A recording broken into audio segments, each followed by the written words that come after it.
We are going to start the stream off. We're going to attempt to do a Bloodborne any percent hitless guide. We're going to call it the Beginner's Guide to Bloodborne No Hit.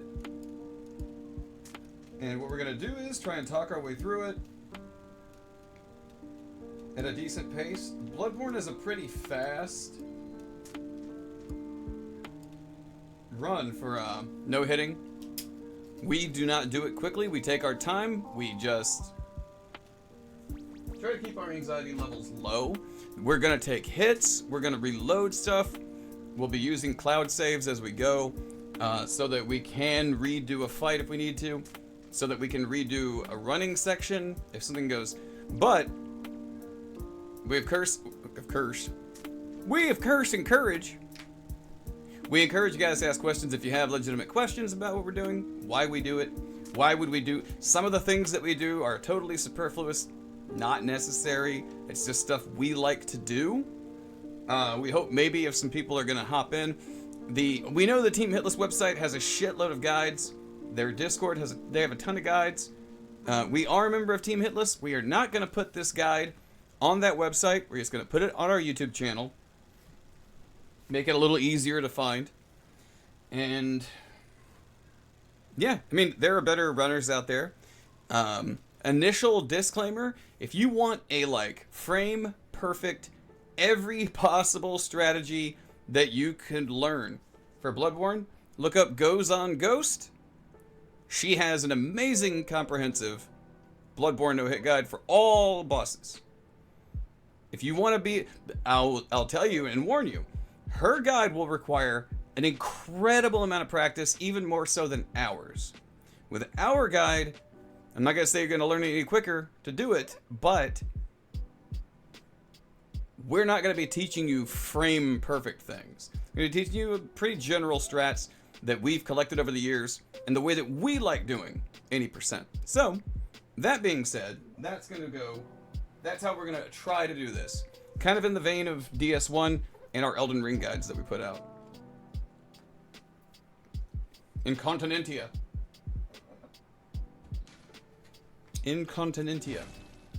Okay, we should have a... Here we go. Oh, that was when we actually no-hit Bloodborne sometime last week, I think. Or sometime in the past few weeks. So, we picked Military Veteran. Just gives us a better, the more even stat split. Pretty much everyone who does a leveled run will go that. Load your favorite character up. That is some purple hair. Let's go with the minty-ish hair. And our friend voted that we use the name Continentia.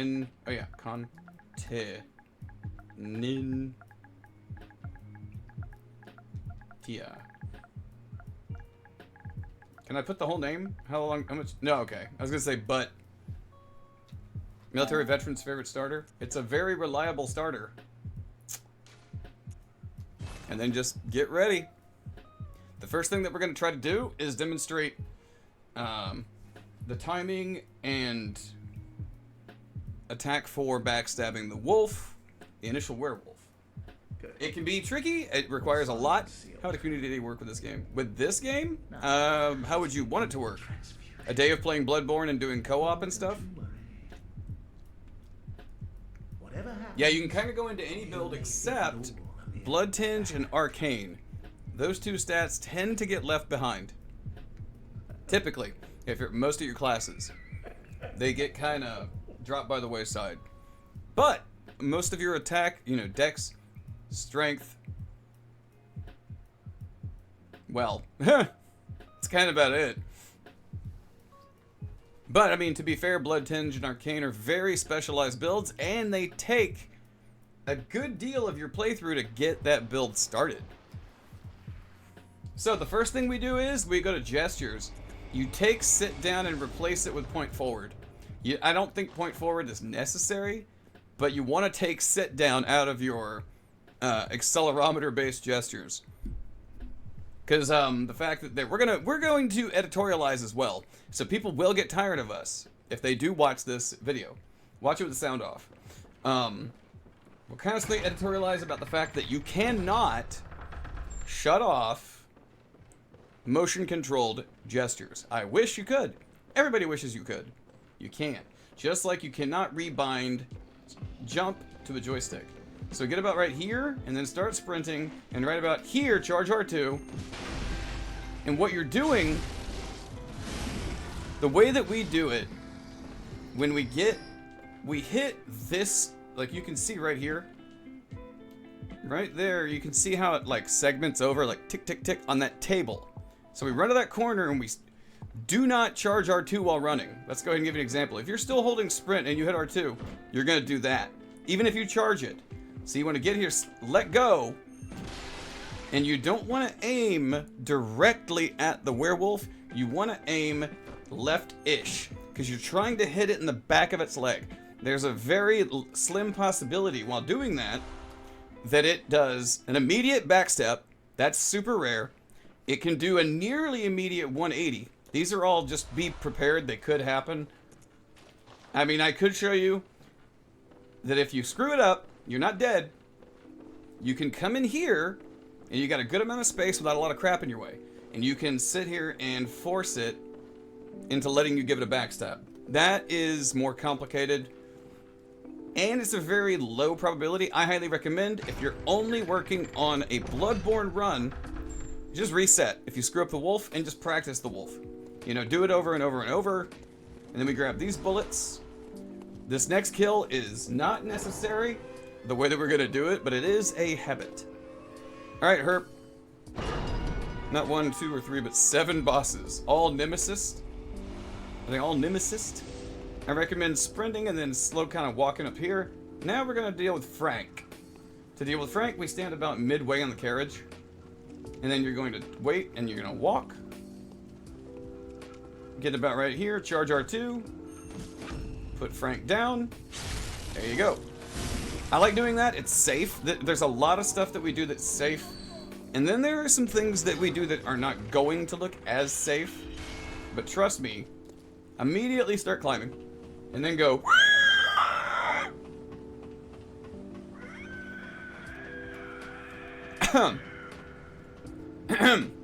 So, now we're going to go back and get a weapon.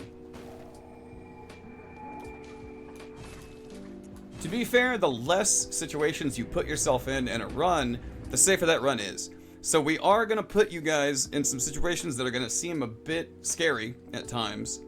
But I assure you, if you do them the way that we do them, first off, you'll get this run faster than we did. I can pretty much guarantee. Okay, no. To be fair, we got very lucky the very first time we started working on Bloodborne any %. And we got the run in 3 days. But we had already played the game for about... Yeah, we actually have closer to 2,000 plus hours. PlayStation Network isn't great about keeping track of everything.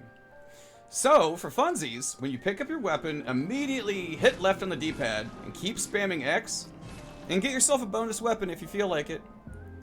It's a speedrunner tactic. It is in no way important. So some people would ask, why do it? It's fun to see if you can do it. Basically, just spam X, immediately hit left and keep spamming X. And if you want, you can get you a threaded cane or an axe.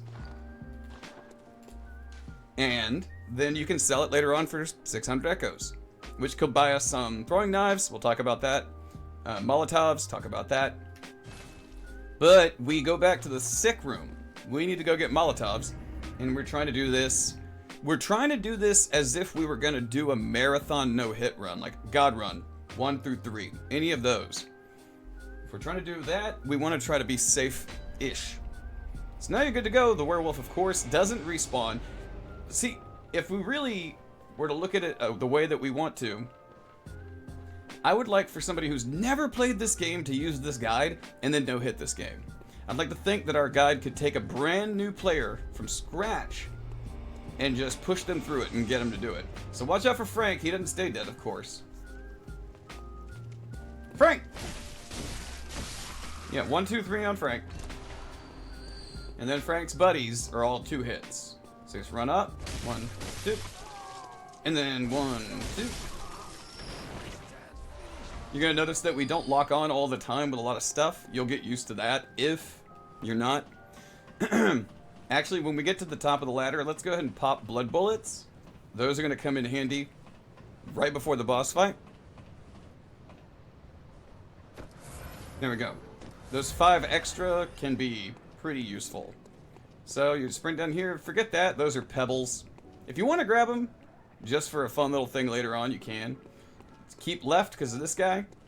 Drop and stop. Do a little quick step L1. Take that guy out. Grab your Molotovs. What we do is stamina at the bottom of the stairs, sprint, sprint, sprint, stamina at the top of the stairs. We grab the shard. You get stamina back by grabbing it. Stick right and run right under that. And then start stamina at the steps. Now run. Watch your back. And then juke around the side. Run that big arc that we just did. Get your stamina back. Break right. And do a little serpentining. Just try to keep your speed up. You might get followed. This can happen. Just stay cool. It's actually kind of rare. It's kind of rare that running at that speed, because that's actually a good speed coming through there. It's kind of rare that somebody follows you. They do follow you. First thing we always do is we run all the way back here to grab that and turn. Because they can sprint faster than you if you're not careful. And then we grab the Bloodstone Shard. We do, again, a lot of stuff that a lot of runners would say is totally unimportant. So, transform like this. This is not necessary. We like to do it. Get right behind him, aim directly back, charge R2, and get rid of him. That way you get 158 echoes, a torch, more Molotovs, and usually health vials, but we got coins that time. Transform again. And you're gonna sprint left, and then let off sprint. Whoops! Okay, we goofed that a little bit, but wow. You guys are getting the gist. Normally, you're gonna sit there and whack them both at the same time, and then you're gonna move around right. So, really what you're going to do is cut around, let off sprint, and then whack the two. The other one's always slow. And then you whack it again. You whack the third one. You'll get the hang of it. You guys get the hang of it. The only downside with Bloodborne is the way you got to do save states, so it can be a bit of a thing. And then you're just gonna drop. I get stamina at the bottom, and then we just burn stamina all the way in here, all the way. And right when we're about to run out, roll. And watch out. If you are full sprinting at those barrels and you're trying to roll them down, you're most likely going to jump through them. Which, if that dog does get close behind you and you do that roll, you could put yourself in a position to get bit. It's crazy rare, again, but you know. So you just saw us break the barrels and come in here, talk to Eileen, and get your Bold Hunter marks. And we go ahead and stop gesturing, put those on, and then oil urns and Molotovs. Molotovs are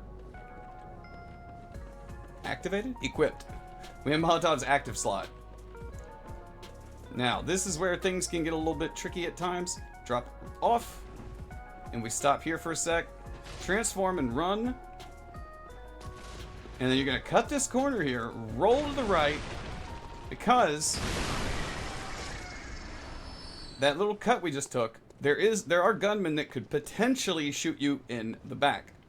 Again, rare, but a possibility. Be scared. So we're going to go get an item to help with Gascoigne. For those people who are not good at parrying Gascoigne, we're going to go get something helpful. Now, this does cause some slight issues. Specifically with something just after this. But, right when you turn this corner, walk. Unless you're being really ballsy and you want to parry this guy. And you can just do two R2s, two charge R2s, and he is dead. Or you could do charge R2 with a visceral. Same thing. He's going to die. We will make a save state for Gascoigne because our method is I don't know. I think Gascoigne's got a risky fight no matter what. That's just us. Now we have the music box. I wouldn't usually recommend equipping it yet, but might as well. So heal up. You're going to want that in a second. And we're going to take a chance. Run off diagonal to the left. Good. And then roll it. Roll it. Don't worry about healing. You get hit, you're dead anyways. Reset. Go left. Juke right. See? Alright, these guys are actually in a good position. So, gunshot them into place. 1, 2. Now, this is going to change. Their positioning is going to change a lot based on everything else. You're going to really have to just learn to do it by ear. Start sprinting right where you saw us take off sprinting. You can just measure it based on the wall. Charge R2. Visceral. Fist the pig! And then take like one step, charge R2 again. There's a reason for the one step to get closer. Charge R2. He doesn't always do a back step. He might just stand there and you get another charged R2 on him. But, either way, that step forward catches them no matter what and kills them. Now we're going to do something completely unimportant. And we actually saved a few bullets on those zombies. Remind us to make the save in a second, right before. So let's try not to aggro the guy. This is just a fun little thing that we try out. So we go after Captain Shield Boy. And see, if Big Boy gets knocked down, lock on and just pow. It's just fun to do. He's like 1 HP. You can actually throw a pebble at him and kill him.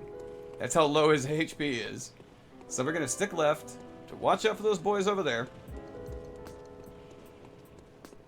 And let's stop here. And we're going to make a save. And also showing people how to do save states. Excuse you. So we hit upload, upload all, close the game. You got to have PS Plus for this. Or you create saves and put them on a USB drive. Then you can just use your PC to duplicate them and do it that way. So make sure you get a compatible one for PlayStation. We're not going to go comprehensively in depth on these boss fights because you guys will have the ability to rewind. And again, comprehensive Bloodborne all goes on Ghost. We will try to tag her in the video when we finally get it on YouTube. She's a huge influence and inspiration in our Bloodborne playthrough, so once you see, you'll realize why. And we are not even in the same league as Goes on Ghost. I don't really know anybody English-speaking who is. So, we have oil urns, Molotovs, and ideally, it's good to have 4, 8, and then the music box. Music box equipped. Now, this is where people are be like, why do you do this? It's just the way that we like to do it. And the way that we're going to do it is... Oh my god, the camera rotated. I didn't even hit the thing. Crap. Get behind this tree. Wait. He sometimes becomes a little gun boy. Now... Try to get behind him with an extended and go for... Yeah, go for a backstab. And immediately take your ass between these tombstones. He could get up, do a roll, and gunshot, so just move. But keep your weapon extended, giggity. Now wait here, and between this lamppost and these... And I get back here, but this is where it can get tricky. Right when he rounds that corner. And he's gonna round it in a second. We might mess this up. Not necessary to get those hits we were trying to get. Alright, screw it. Now, while he's dazed, go ahead and equip it. Do not stay close to him. Now, you want to kind of mill around here. Yeah, you want to draw him back to here. Do not get right under him. See this little circle that we make? Highly recommend do not stand for any extended period of time under him. And if he gets lower, keep trying to bait him back to this little spot right here. This is our safety strat. Quote unquote cheese. And one more Molotov. And then we celebrate with the oil urn. Squishy! Alright. So there you go. That is relatively simple. Gascoigne, the backstab, not necessary. Little extra damage never hurts though. So, we grab the red jeweled brooch. A lot of runners don't grab that. They just save their time. We like to grab it and pop it. It's a good circular gem to put in our saw cleaver for our run. Killed all 7 nemesis enemies without getting hit, but haven't blinked the entire time. My adrenaline is haywire. Now let's go to the... Hey, Kaka. My Bloodborne streamer would never... Streamer would never... What's up, Kaka? Okay, so yeah, that was... Father Gascoigne, which for some reason 10 years ago, people had a hard time pronouncing. It's not... It's G-A-S-C-Y-G... Gascoigne. Not Caglione Glagums. Yes, we're making fun of English speakers that can't pronounce an easy name. Open the chest, of course. Blood Gem Workshop tool if you missed that. And we have. Then you can't use your blood gems. It's not great. Look at how long your fingers are, because it's creepy. And like we said, this is not us just a talking thing. If somebody has a question, Papa Guacamole, we call him Daddy Shark Cash. Father Gascoigne, Daddy Shark Cash. Get it? Never mind.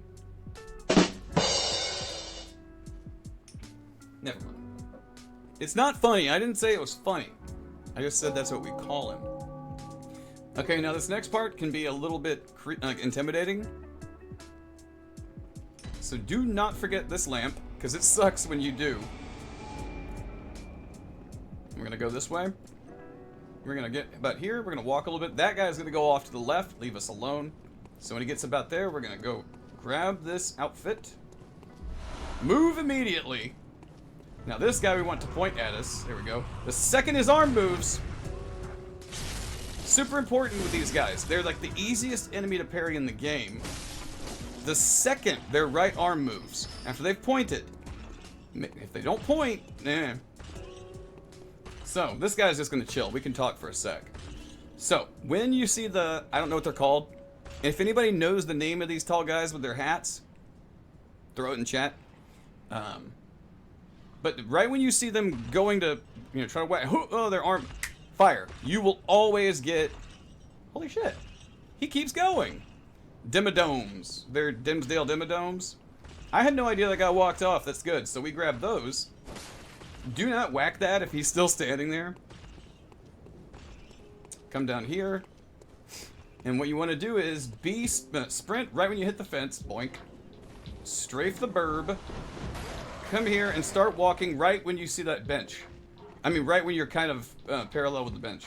Just start walking. Don't worry about the big guy. Just don't walk in his face. Just walk. What about the troll behind us? Or the ogre, whatever he is. Don't worry about him. Don't worry about the shambling beast warp thingy. Don't worry about anything. He's fine. See how good you are? You're all good. But if you run past him, he's probably going to shove that giant Christmas ornament right up your butt. Then you can sprint. Again, all of this stuff, I mean, you watch Goes on Ghost do this. BL4. It's pretty nuts. But we like to come in here and grab another gem, and then we mark out. That's the first part of this section. Hopefully in the next part we get good RNG. Typically I'd say about 99% of the time. With what we're going to do next, it gets pretty good. We're going to go for mega safety strats and try to explain how and why we're doing it and where we're doing it. Now this time, don't worry about that guy. Just stick left. He can do a quick swipe. He didn't. But don't worry. He'll forget about us and he'll go stand in his spot. This is where it can be a little bit ugh, is this dog. If you want to be really safe, you can stay back here. That dog spots you, presents you with some possible issues. So we're just careful. Careful. I even jog through here. And I'll sprint once we're like way out of sight. Cold Blood do tier 2. More Molotovs, which is great. Now we have better Beast Hood. some resistance, and we're gonna... Do we wear the top hat? No. We're gonna get our own hat. And for good reason. So normally we would stand by that tree, but we've been testing the dog's field of view. His aggro. You can stand closer and the dog not see you. But these asshole dogs are random with their behaviors. So just let them get away, and then you can start sprinting. I would get your stamina back here, and then keep going because there's a pitchfork guy who, on very rare occasions, pitchfork boy, will suddenly come after you. You can deal with him. He is an asshole, though. Hunter set plus foreign has fashion better with the caped one. No, it's much more iffy to get that one than the other stuff. I like the caped one a lot, yeah. I know what you're talking about. So now, you're going to go up the stairs a little bit, and then back down, and we're going to hope for good RNG. And just go ahead and immediately throw one molly. Okay, that's bad RNG for the dogs. Good RNG is the first dog comes down as you're throwing the Molotov. The second one gets next to him and splat. Don't stand by the rail. Of course, it's a From Software game. They will hit you through things. Just gonna happen. That was actually almost, that was like second to last worst case scenario, having to throw 2 Molotovs. Don't worry, it won't be a huge issue. Best case scenario, like I said, you throw one and blam, you hit both dogs. So now this is pretty easy because these guys, old Abraham Lincoln up here. Let's go ahead and let him shoot, yeah. Do a quick reload. Could you just run past him? Yeah. Could you open the door with iframes and not get shot? Yes. But wouldn't you rather kill the guy? Oh, the hood. Yeah, okay. Yeah, getting the caped... You're talking... Hang on, Kaka. The outfit you're talking about... Are you talking about the one in the sewer in Yarnum? Where that funky Winkerbean Beastman is? Because that is a hunter set we like to get.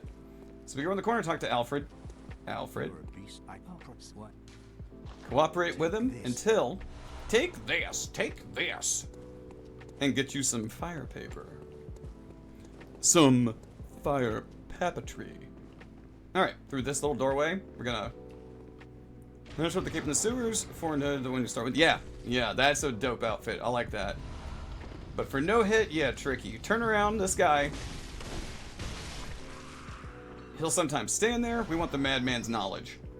Sometimes he'll be running at you as you drop. Don't worry. Even if you're new to Bloodborne, don't worry about that guy. You're gonna just destroy him. No worries. Now down here is a blood gem. We're not gonna worry about it. We already have 2 blood gems that are just a little bit better than that one. Now, get your stamina. Break through the doorway on the right. This wolf can be very erratic in what he does. We come down and then just jump. And for safety, once we come through, we watch. A lot of people grab the pungies first. I recommend pop the lamp and wait. If you see that wolf, I don't care if it's just standing there. If you see that wolf in the doorway, go back to Hunter's Dream to reset him. Because, of course, it's a no-hit run. If something is aggroed to you, you cannot quit out to de-aggro. So, follow the rules in that. But he didn't follow us, so you can just run up those pots and grab the pungies. And if you want to not forget, go ahead and equip them. Always watch out for the wolf. And we're going to go ahead and take care of one more little chore before we go back and do a couple other little things for prep. A lot of runners would already have beaten Bloodstar Beast. We're not a lot of runners. So lock and throw. There you go. And by the time you grab that and that, you now have, well, okay, we got an extra Bloodstone Shard from somebody dropping one. That's rare. But grabbing every Bloodstone Shard along the way that you saw us grab, you will have 16. That's a +3 weapon. You know, right off the bat. So then we take a little bit of a risk for another 1,000 Blood Echoes. And you go in here, immediately roll out. As long as consistency greater than speed. I mean, especially if you're trying to do a marathon of no-hit runs. And, okay, Kaka, we'll give you the same disclaimer we gave everybody else. We're making save states before bosses. We will get hit. Our strats will backfire at times. You know, multiple things will cause... And now, if we get hit during a boss fight and do not die, we will keep up with the boss fight. If we die, of course, reload. But the whole point of this is it's our route that we like. It's compiled from several different runners. So, grab all that stuff. Yes, we could use a bold hunter mark, but we are saving those. Because I can guarantee by the time we were climbing that ladder, maybe somebody would be thinking, why don't you use mark out? We're trying to save bold hunter marks because we will not be able to buy them on this run. We'd like to hang on to what we have while we can.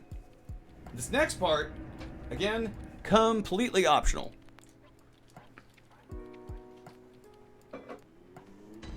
So, we immediately go to Central Yarnum. You don't have an infinite lifespan to retry bosses that take 8 hours to get per attempt. Your weak flesh disgusts me, my good, fine, gentlemanly sir. Lick, lick, lick my balls! How dare you? So, we come back here to talk to Gilbert.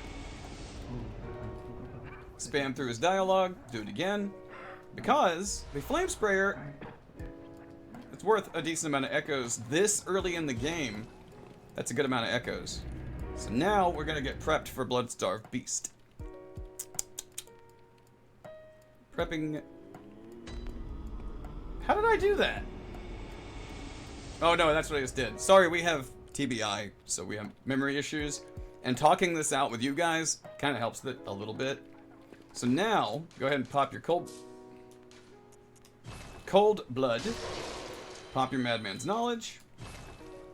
To be fair, all of the superfluous things that we do in our version, we do them for a reason. Donaldson in the Bennett Workshop, easy sell for fuck ton echoes. That will be our next goal after Bloodstarved Beast. So, if you picked up all the Molotovs that we picked up earlier, you will have a few in here. So we'll go ahead and grab the 5 that we got chilling in there. Now, so many runners will do a +2 saw cleaver, 1 gemstone, be done with it. Or no gemstone. We like to have a nice, fat +3. And we got 2 blood gems. Boop, boop. So you got physical attack up on 2. HP recovery doesn't matter, and rally potential doesn't matter either, because you're not allowed to get hit. Hey, what's up, Badger? How are you doing? Hang on, we gotta do a shout out for our friend real quick. We are just working on our very first attempt at a Bloodborne no-hit guide. Ah, Dark Souls Remastered. We might do some DS1 practice after this as well. Okay, so, more things that we do. Check this out. Come to the Insight Bath. We're going to get the hat, trousers, gloves, and spend the rest on pungies. Drop down. Go ahead and put the hat on because we have sold it. So if you look at the hat, the reason why we use Gascoigne's hat versus the top hat. Higher beast hood for beast blood pellets, and a slightly higher poison resist when it comes to slow poison, which I have seen a difference it makes in. The black hood, though, if you want that style. How have you been doing? Working on better alerting Quelaag today. Ah, are you going for a more aggressive Quelaag playstyle? We've kind of started being a little bit more aggressive with her. Like, every time she does the single swipe in front, we'll run up and hit her in the face with an R1. We actually stunned her the other day. Okay, so, now we're going to sell some stuff. We got that Hunter Axe from earlier. That's 660. That's nice. Now we have a torch, Hunter Torch, Flame Sprayer. That is 4,100 echoes for free. And with really low risk. And then we just sell off all this other stuff, Gascoigne's things. Get rid of all that. And for our own clarity, we're going to buy 3 mollies just to round out to the 10. make sure. Okay. Now we set up our inventory in odd ways, but we're gonna go ahead and have fire paper on our bar for later when we get to the boss. We'll explain what our bar is set and the order we set them in by the time we get there. But we want to have Molotovs and Pungies at least. And now we talk to our friend. Look, I'm on empty. This is already making us want to get back on our slow run. Let the egg flip. Doing this makes us really want to get out on our Bloodborne slow run. Typically, we go 22 and 14. But 22 and 13 is just as fine. You can see that we are like 17 echoes away. This is not going to make a big difference. You have a +3 weapon with a couple of good gemstones. May you find your You're doing pretty worth in good. the waking world. Thank you, doll. We don't kill the doll. We're not a big proponent of killing the doll. Try to be more competent. Learn if you hit her body from moving, it can initiate an area effect. Yeah, her attacks are powerful but slow. Dark Souls version of a Big Mac. And she's a pretty steep learning curve for that early in the game. I would say Gargoyles and Quelaag, out of the countless times that we've no-hit it, I would still say that Gargoyles having to do a potential duo fight on a rooftop with bad collision. The collision on the rooftop with Gargoyles is just bad. Not IMO, from a technical standpoint, it's bad collision. And then Quelaag down in Blight Cave. She's a pretty big step up from other boss difficulties. Okay, so we're here now. We got on our snazzy little hat. Bosses are defeated, it's not you win, it's boss defeated or prey slaughtered. Yeah, right? See, that's fun. That's fun to have it, you know, really give you. So I have Molotovs equipped. You can spam through this guy's dialogue. Watch out for this little guy on the bridge. Lock and toss. Now, if you throw it at like the wrong angle, it might go between his legs. Just be ready to throw a second one. So stick to the right side, because this guy is going to come for you. You can hear him. And then we stamina. Watch out for this guy. Now you want to run straight to this corner. Drop here. Roll. And that way, you're not going to get Gatling gunned to pieces. Even if you hard stagger on that fall. Even if you hard stagger, the Gatling gun is going to hit those statues, go over your head. Just run it a few times. Just make sure when you're running that diagonal angle, you're going to drop off that corner. Old Yarnum. And now comes the endurance contest. See how we drop and then we drop. Personally, this is what we do. We grab this. Pungents are equipped. Pungents are active on our hotbar. Not our hotbar, our inventory. These guys are all crazy down here. If you want a free 1,000 echoes, just jump off.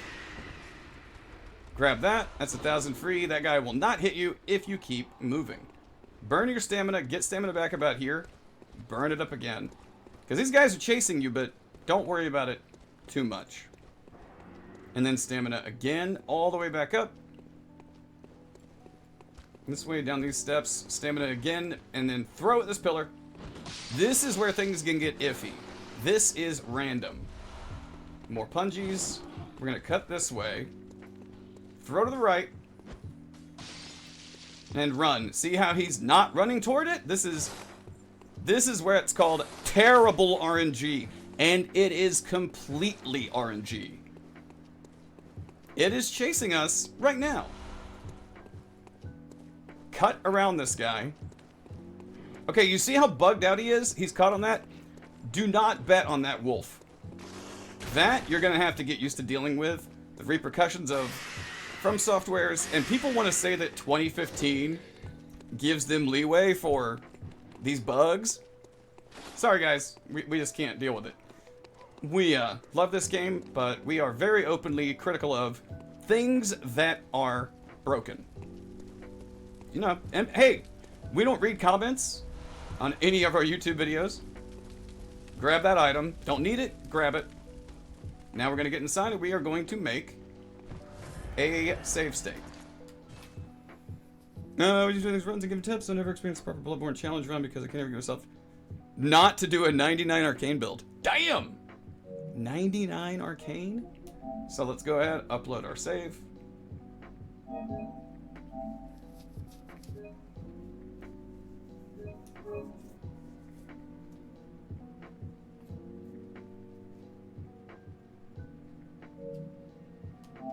Alright, now we have a BSB save. This is going to be in the moment. It's another... This is another fight that you... A lot of the Bloodborne fights, I wouldn't really call too many of them scripted, really. There's a lot about overpowering enemies, but scripted, I never want to give the impression that it's just like, yeah, check it out. It's going to work. First off, it's going to be... You got to factor in your own nerves. You know, doing a no-hit run is pretty exciting. It can mess with your nerves.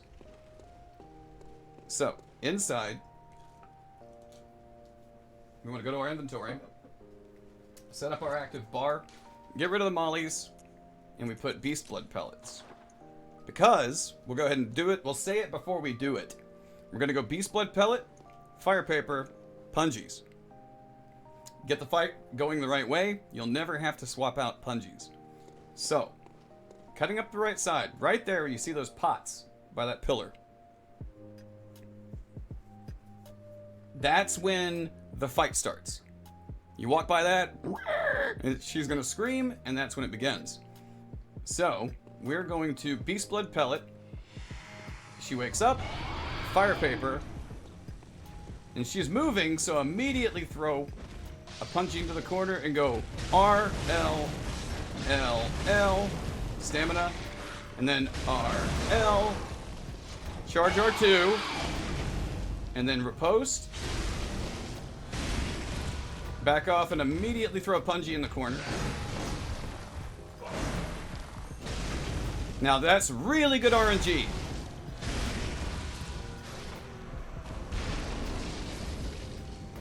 I know, there's not a whole hell of a lot of explaining to do during that. That was really good RNG. That is her giving you the best. That's like the best fight that you could get to just burn through it. So, things to look out for in that fight. No, we can't cut to any footage of her jumping out of the corner. Best thing that we can say about Bloodstarved Beast, stay calm. Try to stay calm, you'll make it through. But the setup, one of two things happens at the beginning of that fight. You'll walk in, she'll scream, you keep walking, you know, you do your buffs, you get your punchies ready. Sometimes, you'll walk down there, and she will not move. She'll just sit there. So you need to kind of turn toward her a little bit from your corner and activate her. Once she starts moving though, throw a punji in the corner, move to her corner, watch your stamina. R1, L1, L1, L1, stamina, R1, L1, phase shift, charge R2, riposte. Now, after that is where things can get crazy. Because you got to throw that other punji to get her attention again. She could back all the way out of the corner. But the thing is, after that riposte, you have now shoved her into phase 3. She has to take her time to buff up for phase 3 where she explodes poison. While she is doing that, stay calm, wherever she's at. Stay calm, get behind her, charge R2 again, and then just wipe her out. I'm not saying it's easy, and it's not simple. It's a very complicated fight when it comes to what the boss could do, movement-wise. Again, biggest thing we could say is try to stay calm and just do it, over and over. Do it over and over to see how erratic she can be, and then, you know, get your own groove with it. So we're going to go ahead and swap away. Let's actually put these in more comfortable spots. We're going to bring Molotovs back out. And keep those handy. And we're going to go back.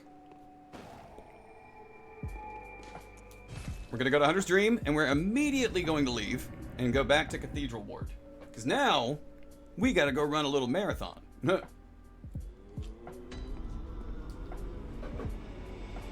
So, before anything else, back to Cathedral Ward. That was actually kind of unexpected to get that good, that good of RNG on BSB for this guide. That was kind of one in a million to actually have a nice, smooth fight. So, you kill Bloodstar Beast, you opened this door that so many people didn't know about. We didn't know about it at first. We're gonna ride this up, and just for funsies, pop some Cold Blood Dew. It's because you don't have to, but you can. And then we come out here, cut right. And get you some free bullets. Strimmer is just that good. Lucky. Okay, sprint and don't stop sprinting. Cut around that guy. Don't stop. Burn your stamina almost all the way down to here. Get it back. Sprint. You can Molotov this guy. Or whack the crap out of him. Don't worry about the guy behind you, but don't hesitate up here. You know, jump down. Material for the guide then. Yeah, this is material for the way that we like to do this run. And we will put it on YouTube. And, yeah, this is a guide that we have wanted to do for a while. Because we've been getting a little bit back into our runs. And we really, really like the Bloodborne run that we've kind of cobbled together in the past couple of years. So in here, some people use an emote to do this. But, see that gap right there? Just very slowly walk it. Don't panic. And then roll it. And you're good to go. Just don't panic and don't move in midair. Don't hold the joystick while you're falling. Heal. Heal. Don't hold the joystick. Don't hit the button ahead of time. Just, if you want to be really careful with it, walk off. Let yourself land. And then carefully walk off again. And eventually you'll probably get the reflex of rolling. Find the old abandoned old workshopy. Nothing in here you gotta worry about, so we're gonna run up here and go for speedrun strats. Shit! Speedrun strats are falling on the box and opening it and grabbing before it opens. So you get the whole doll set. We grab the old hunter bone. Giggity. Because we're gonna sell it. And then we get a third of the umbilical cord. Do not pop that lamp. It's just not useful. Umbilical cord so that we can get the insight. So I'm going to stick it to the edge and pressing square on the emote to proc it because I like the consistency of it. Only time our consistency of that drop gets compromised is when we screw it up. Big time. Alright, back outside. This is where you do want to be a little bit careful. All it takes is one misstep. And you can kind of like get here, you know, roll it down, drop here, and now you're actually at a safe height to just clear it the rest of the way. Most people don't kill this guy, but just do the charged R2. He looks like he's dead. He's not. And then one hit. Because you kill him, you get 795 echoes. The beast rune doesn't matter because this is any percent. I didn't hit that. We didn't. Again, motion controls will kill your runs at times. So now, go through there. And right here, we start sprinting. Right before the corner. And go, go, go. Stick right. I know, really scary, right? Not a lot to do about that. On the elevator, you can choose to go ahead and pop the umbilical cord. Heal up if you want. Grab the thick cold blood. You can pop up here. Again, this is not necessary. This is another item that we want to sell. Just something that we do. We also have clinical OCD. So there are certain things, 6 numbing mist, certain things that we do just because. Open this gate for a shortcut. What we're now doing is killing time by grabbing these echoes. And then we're going to pop one. Sprint down a little ways. Pop another one. What we're trying to do is allow the guys on the stairs to get up without us having to just stand there, so we feel occupied. Grab another cold blood. Don't worry about popping it. And get ready to move your ass on this next section. Okay, start sprinting at this light post and hug the left gate. Hug that thing.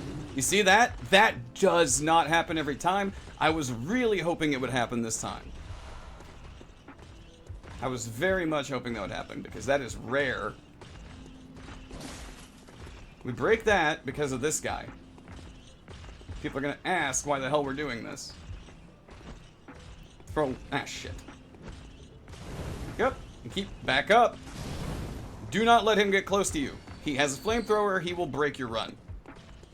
Just don't let him get close. We want him to point. And remember, when his right arm moves again, you saw how his shoulder lifted? That right arm moves, bam. Shoot him. Like I said, these are guys that are really good to practice parrying. If you want to practice easy parries, quote unquote, use those guys. If you want to practice slightly more precise, look for the beastmen that have that big curved rusty sword. The beastmen with the crazy hair. So the reason we did that is for these. We will explain poison knives later on. For our favorite encounter in this run. And you will notice once we get there how much. Now, okay, again, that big guy trying to stab us with the axe. First off, it's why we sprint when we sprint. It's why we hug that fence. That guy rarely ever does that on one of our runs.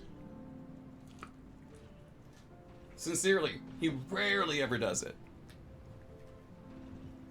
But if he hits you, you know the deal. Most of the time, he's gonna miss. Keep Molotovs still equipped. He'll be slow to react, so just move your butt. So the way we're gonna try to do this is cut through here, go left, and then face the doorway. And then that's the guy. The brain sucker is what we're dealing with. When he does that, it sucks. Because he breaks line of sight on you. See, he doesn't usually do anything this smart. Because if he starts running at you, this might miss. Okay? That was really risky. What you can do, if you want to play with it differently, is run in here and immediately, don't slow down, run down here. Basically break his line of sight. Get that Tempering Blood Gemstone because it's good. And then you can wait about here. You probably won't see him in there. But by being out here, you will get him to begin to reset himself further out. And then you can carefully come in. You know, do a little walking. Be careful. Be careful. And then you look through, find him, and then try to get him again. Generally, if he starts sprinting at you, run. You can even run through there and all the way down a set of stairs. Why would we do that? Why would we risk our shit? Oh, Shaman Boneblade. Not for that. Why would we risk getting hit? To get Twin Bloodstone Shard. 2 of them. Using the don't care, get pinwheeled bucko method on that funny boss. Invalidating the difficulty of a boss and watching them die effortlessly. Using the don't care, get pinwheeled. You know how many times I've seen Pinwheel end a god run? Twice. 2 different runners. Okay, we just collected everything. Let's head back and get prepped for Vicar Amelia. Got some more stuff that seasoned runners would sit there and say, you don't need to do all that. Do it my way. I recommend you do it every way that you enjoy. There's no one way. So, let's go ahead. Oh, damn it. No. Nobody Will's Nightmare for a challenge runners in the second phase. Yeah. Do we have anything in here we want to grab? No. Okay, we're good. So, now we're going to have a +4 weapon for Amelia. And we have a good blood gem.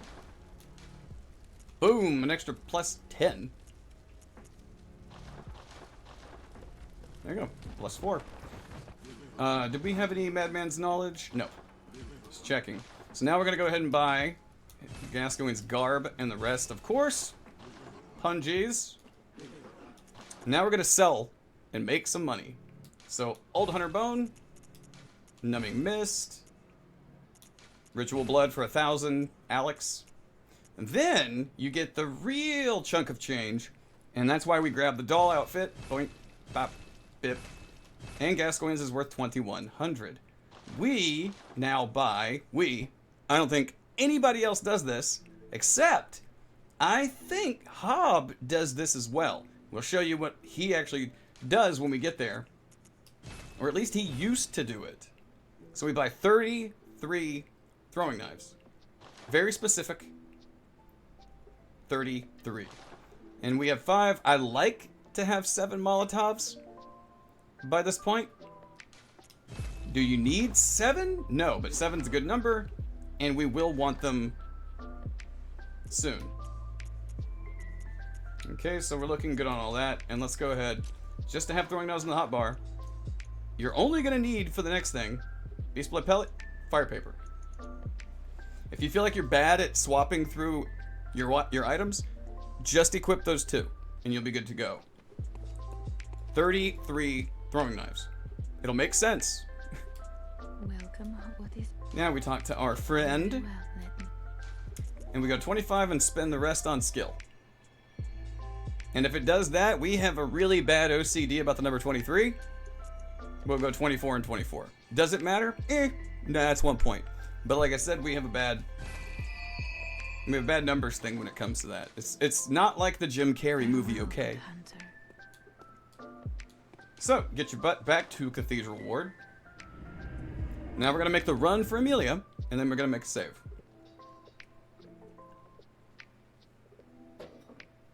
I mean, if anybody actually watches this, I think I've idea what the throwing knives are for, but I've never done this run and watched very few hitless. What do you think they're for? I am curious.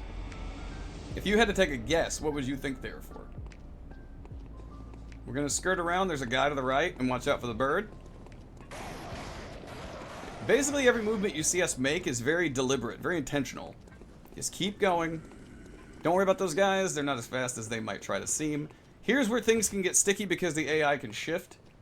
Sprint, basically when you see that guy move, he will miss if you want to grab those blood vials. He can do a slam, he can do a swing. Stamina now. Don't slow down, run straight for the door, and spam X to open the door. There's an incredibly low chance, but a chance, he could frame perfect get you, so be spamming roll.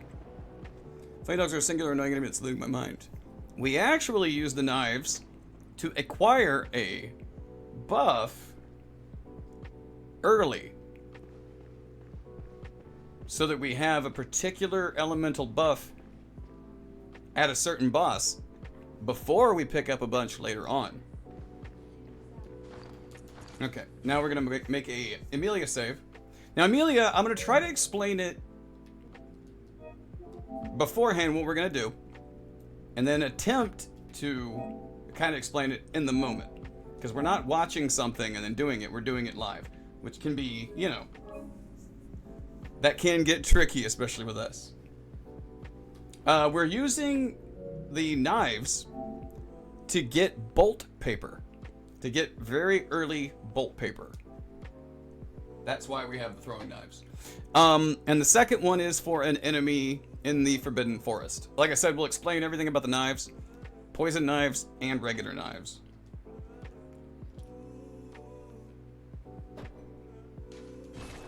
So far, things have been pretty cut and dry. If we had the Goes on Ghost know-how, we wouldn't worry about doing our own, what we would consider beginner's guide. So, okay. We got Beast Blood Pellets, we got Fire Paper. What we're gonna do, let me go and show you this. Look at where our head is. Look at the hat. The brim of the hat is lined up, not exactly with the corners of those squares, but just above. When you step into that spot where the head is, fight's gonna start. You're gonna get a cutscene. So we like to buff right before that. Maybe even where our blade is down and on fire, where we're just like shaking it off. So if we had to try to explain Amelia in a way that would only make sense afterward, she's gonna be facing you on all fours. And what we're gonna go for is, we're gonna basically direct you the way that we're facing. So first it's gonna be R1, L1, Okay, we'll do it from her perspective. R1, L1 on her left arm. That's going to stagger. And we're going to run around to get stamina back. R1, L1 on her back right leg. Stagger again. Stamina. R1, L1, L1, back left leg. Big stagger. And then we are going to walk around and then into her chest to do the riposte. She's going to be really mad about that. Then we do an R1, L1 on her right arm, and then we walk to the left. If her right arm staggers, we'll hit her again. If not, walk to the left. You guys will see what we mean. And then it's pretty much kill her. That makes really no sense. Technically. We're going to try to make it make sense. Hitler's getting to Yargo earlier than possible. I'm going to choose an annoying bolt fucker. Yes, indeed. Okay, so let's go BSB, or BBP, and then fire paper, and cutscene. So, we sprint up. That arm comes down, R1, L1. R1, L1. Stamina, R1, L1. Big stagger under her chest. And then we go after her right arm. Move. That will stagger you. And then R1, L1. Again, that is our system for Amelia with a +4 saw cleaver. And our stats at 24/24. It will make a lot of sense once you do it. So, we can, at this point, go ahead and change time of day.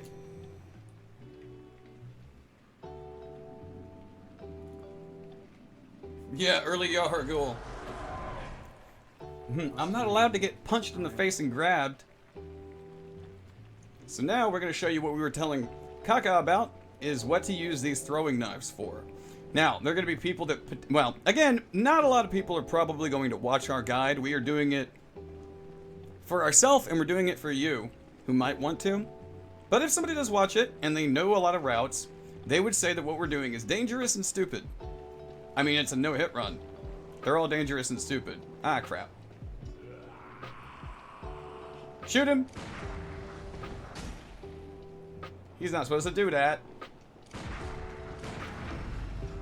Let's get him out of our way.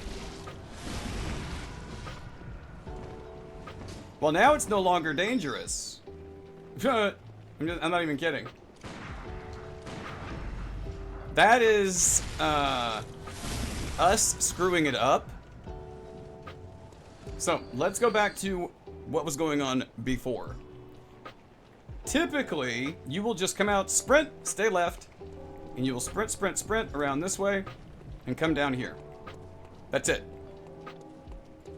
And we'll explain on the way back. See, those guys are no longer in the way. But we're going to explain it to you like as if they still are. So, we run up here, and then we whack the bird, get behind them, they can peck one shot. Got a dip from the lurk. Alright, Herp. So we go stand here. Once he buffs up Tonitrus, we kind of slowly kite him back this way until, let's get his attention. And if he goes all de-aggro, see, that's him being, he's doing that because we're doing a guide. Alright. Come on, buddy. Come over here. Just be careful you don't fall off. You're good to go. Is he really going to... Come on. There he goes. He typically won't give you all that trouble. So then we stand here and do this. 2 quick. 1, 2. And then stop. Let him reset. Let him reset. And then 1, 2. Real fast. Chop, chop. If you try to spam them, he's going to start dodging and blocking. But let him reset and calm down. And yeah, he can still block you. You can still miss. But you'll miss less, 1, 2, than if you spam throw them. And then... Stop. And there you go. Now, thanks to that, you get, what? 3,400 echoes and boop, 4 bolt paper. It's pretty nice. So, you're sane, rational. Don't be a dumb fuck and you get free shit. Hey, you said it. Now it's on stream, but you... Okay, so imagine that those 2 guys were still alive. They would be pathing back to the foot of the stairs. So, well, like Kaka said, don't be a dumb fuck. Seriously, just be patient. And they're going to go into reset and they're going to stop. Now, once they stop, one of them is going to be right in front of us. Another one's going to be right past him. But all you got to do is immediately sprint, hug the right, you'll be able to get around both, and just go. Don't panic, don't jump, don't just run. Because their swings are really bad about hitting a moving target. So just keep going. And we come out here to go ahead and grab 3 more Bold Hunter marks. Now we'll mark out. Why would we potentially put ourselves in a dangerous position for that? One word. Rom. Oh, but you can just use the Hunter's mark and all that. Yes, you could. But it's just not the way that we like doing it. Again, these are all suggestions. This entire guide is a suggestion to people. And I mean, if somebody were to watch our guide and borrow even one of our strats and like, oh shit, dude, I checked out your guide and, you know, it made this one spot better for me. Awesome. That would be completely worth it. All the way through. So, we could... This is actually something we started doing because I feel like it's a lot safer. So instead of doing the sprint all the way down to the forest, I find that a little scary. So we actually started changing things up. What we do is go back to Hunter's Dream. We're trying to think about 3 steps ahead of what we're about to do at all times. It's not smart. We just have a horrible memory because of head trauma. And we like to try to be safe. So, coming back here early, you can go ahead. This is why we bought 33 throwing knives. And grab to max out throwing knives again. Go ahead and have your pungies equipped because we're going to do some stuff. And just remember that like the way we have it set up is punji 1, 2, 3 Molotov. And Molotov is what, 2? Yeah, punji 1, 2, 3 1, 2 1, 2, 3 1, 2. Play around with your inventory like that. You get good with it, it'll feel really good when you nail it. So, not back to the church, back to the cathedral ward. I'm not a huge fan of the straight kamikaze run down into the forest. From there, there's quite a bit of stuff between you and your goal, and one of those can be a dog chasing you. It's scary. And we already opened up this shortcut, so let's use the shortcut to the best of our ability. Start sprinting. There's a guy on your right. Don't worry, bird. Bullet. We get stamina back on the landing. And then just go. See, they're nice and slow. And then we're going to cut left. Watch out for these 2 guys. You go ahead and go now. Because they got to deal with too much stuff. If you want, grab that. That's going to be for pungies if you want. Don't need it. Can grab it. Remember the brain sucker to your right? Don't pay attention. Just go, go, go. Power Rangers. Keep on moving. He will de-aggro. Because, Alfred, you gotta run down here. Those are antidotes. Don't worry about them. All the way down. See? Doesn't that feel just like so much more comfy? I'm not saying that the other method is wrong or bad. We're just saying for our comfort level. Talk to him. Get Madman's knowledge. And you can just drop straight down. Heal up. And we're going to go safety strats in the forest for the most part. And then drop here. And then drop here.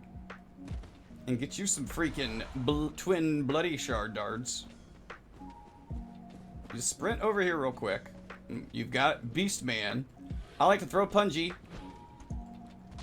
And then switch to my Molotovs. He'll be distracted just long enough to not worry about that. Okay? I'm gonna heal just because. Now, we are gonna, see that? We're gonna throw a Molotov and kill that bird. Then, just for shiggles, from Molotov, and old Frank Jr., piss him off and get him over here. Don't worry, you might get hit by Frank. Like, the main way that you will take hits on this run is hesitation. And believe me, we have been hit thousands of times due to hesitation or nerves. Don't worry about it. You practice it, you'll get it. Watch out for Abe Lincoln over here. Oh, wow. We got really fortunate on that. Normally, you just have to roll a gunshot. He just stood there to pull out his cutlass. So, come over here. Behind these tombstones, or whatever they are. Twin bloodstone shards. And get you some bullets if you want. Watch out for the trap. You can sprint straight through the trap and not get hit. But you could also avoid it. A lot of people will juke this guy. Coming up, I like to punji.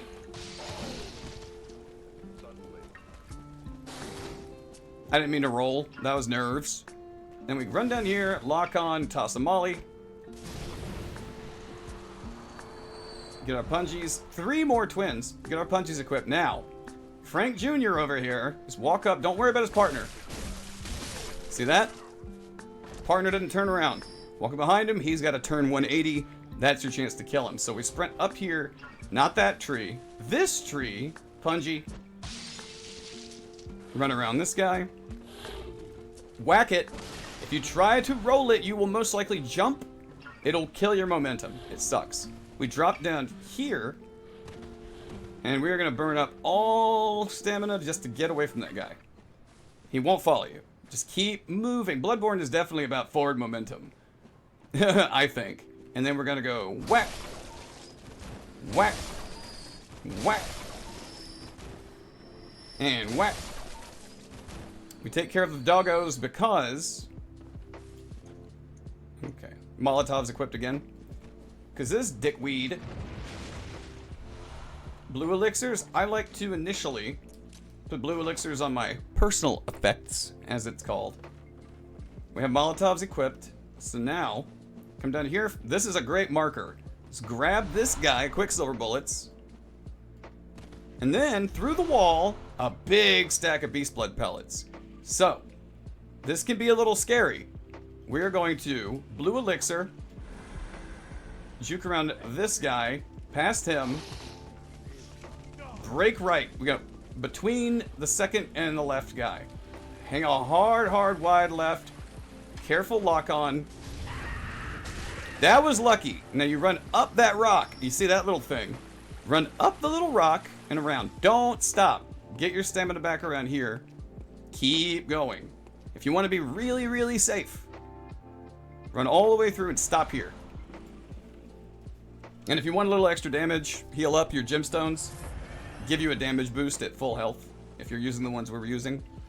The game about speed, rewards going fast. So, now you can hear that guy's axe dragging on the ground. So just, be conscientious about what's going on around you. And never take for granted that they're going to do the same thing every time. So, yeah, that zombie over there, don't worry about him. Just walk up behind Big Boy here. I use transformed saw cleaver to get the range. If you can get his blood vials, grab them. But more twin bloodstone shards. Yes. Now, we're going to break left. Do not slow down. Around this outcropping. See? Do not slow down. We grab these. Roll. Roll. Watch that doorway. There's a gunman. If they're okay, book it. Run past Cannon Bro. Come over here. Twin bloodstone shards. Don't worry about that guy, just keep moving. If you move at this pace, you're gonna push their AI to do certain things. You see that? Like, the guy's not behind us anymore. And we do not want Snake Boy getting aware of us yet.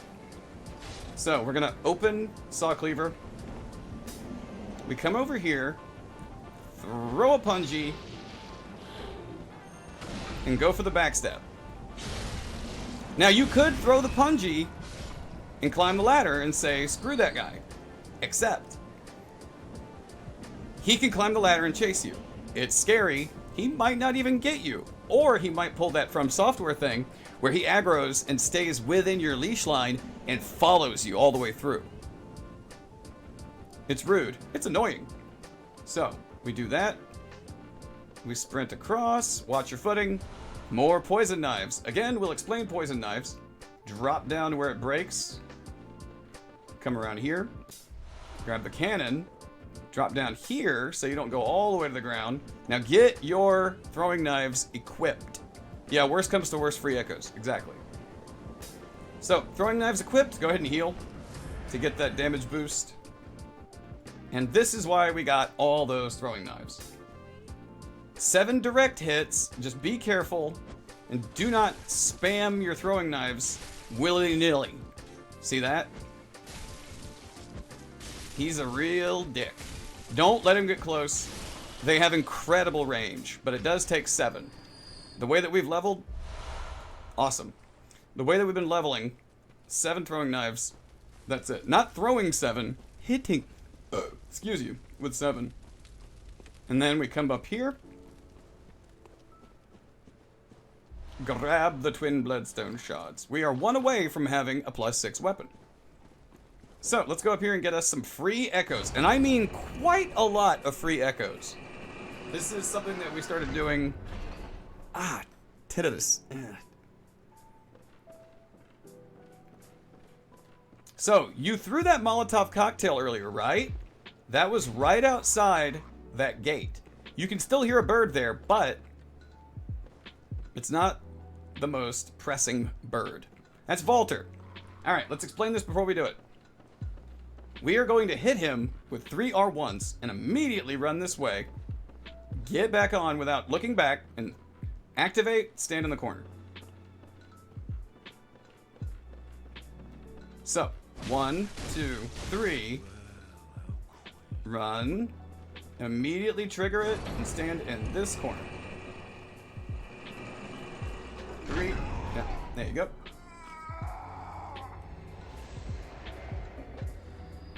7,200 echoes, and that's not even everything you get from him yet. So we go back up.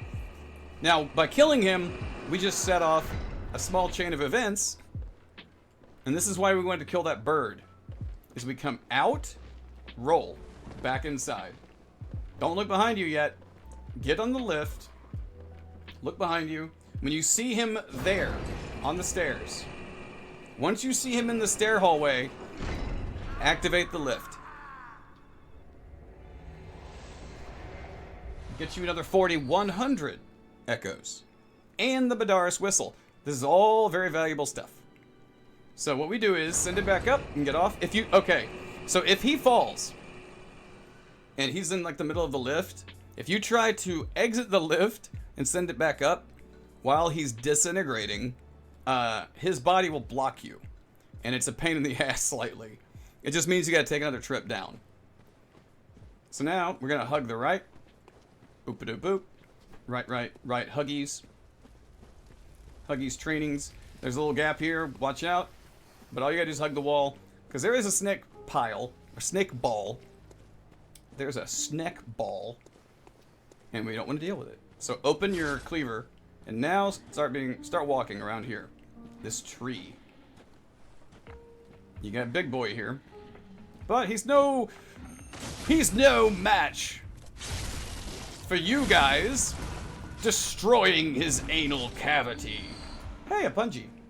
Now that we have the TBS, we mark out. Now, the reason we mark out and we don't take extra time to run back is when you mark out and you reappear, wait for it, boom, you get the one-eyed iron helm, which maybe you're going, all right, let's go back to Hunter's Dream. Maybe you're like, one-eyed iron helm, who cares? If you're a newer player, you're going to see in a minute why it helps. We need to put ice in our cup. because we're now in a safe zone. So, brief intermission while we're doing Act 1.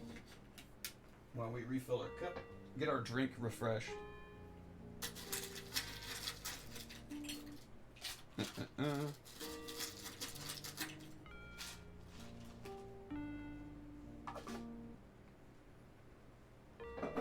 Alright, and that.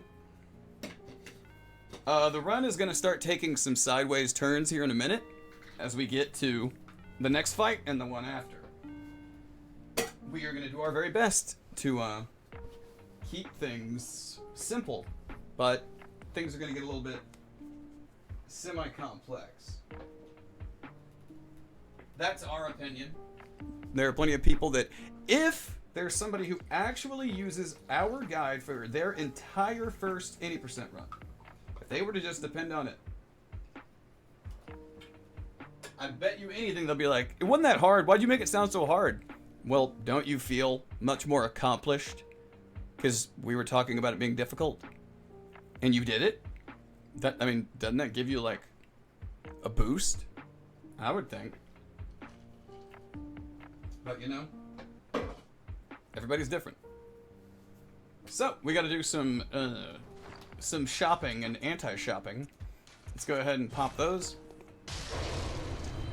Just for punjies. Always like to check if there's anything that we forgot about in here. But it's all good here. Point of it being talked helps give people ideas. Depends on myself on understanding the parts that are tricky and why they are. Right? Tricky, huh? I know. And we can go ahead and pull these away. Yeah, that way we have our inventory where it used to be. So, we're gonna go +5, +6. And now we're gonna go through our best gems. Go ahead and take that red blood gem off, because now you can drop it on number 3. And we're gonna go ahead and do what we always do, which is burn up all of our insight for punjies, because we will be using them throughout the run. Now check out why we killed those guys. The Madaris whistle, 4,400 just for the whistle. The cannon, 9k. The one-eyed iron helm, 7,500 echoes. I mean, echoes aren't everything, but dude, that's pretty good. Pretty good for an easy day's work. And now we will check. We have 3 Molotovs. Kind of as prep work, we can go ahead and grab like 4. Why? We will not explain yet. That's just, if we're always talking about something way down the road, you guys will get, uh-oh. Oh no. We can't level up.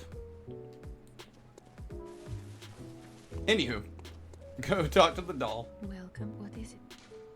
Very well. Alrighty then, madam. So, 25, 25, 31. That is optimal.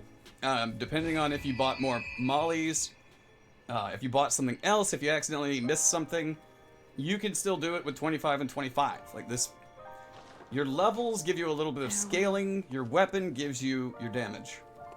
There's really no. That's why like a BL4 run is so viable.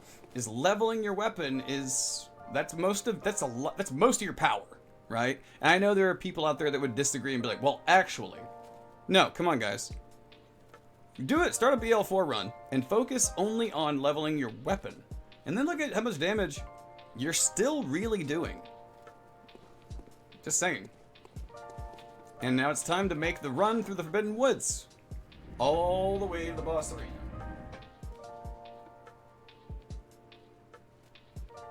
This is where things could get dicey.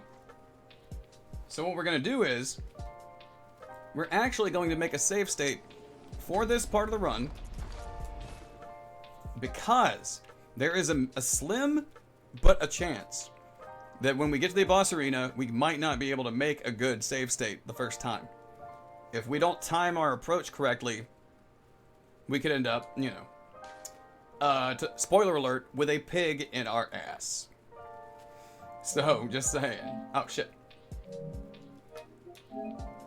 Don't do that. Ah! Sorry, we have, you know, mental problems. And we have neuropathy and stuff, so. Hey, and also remember, we've had,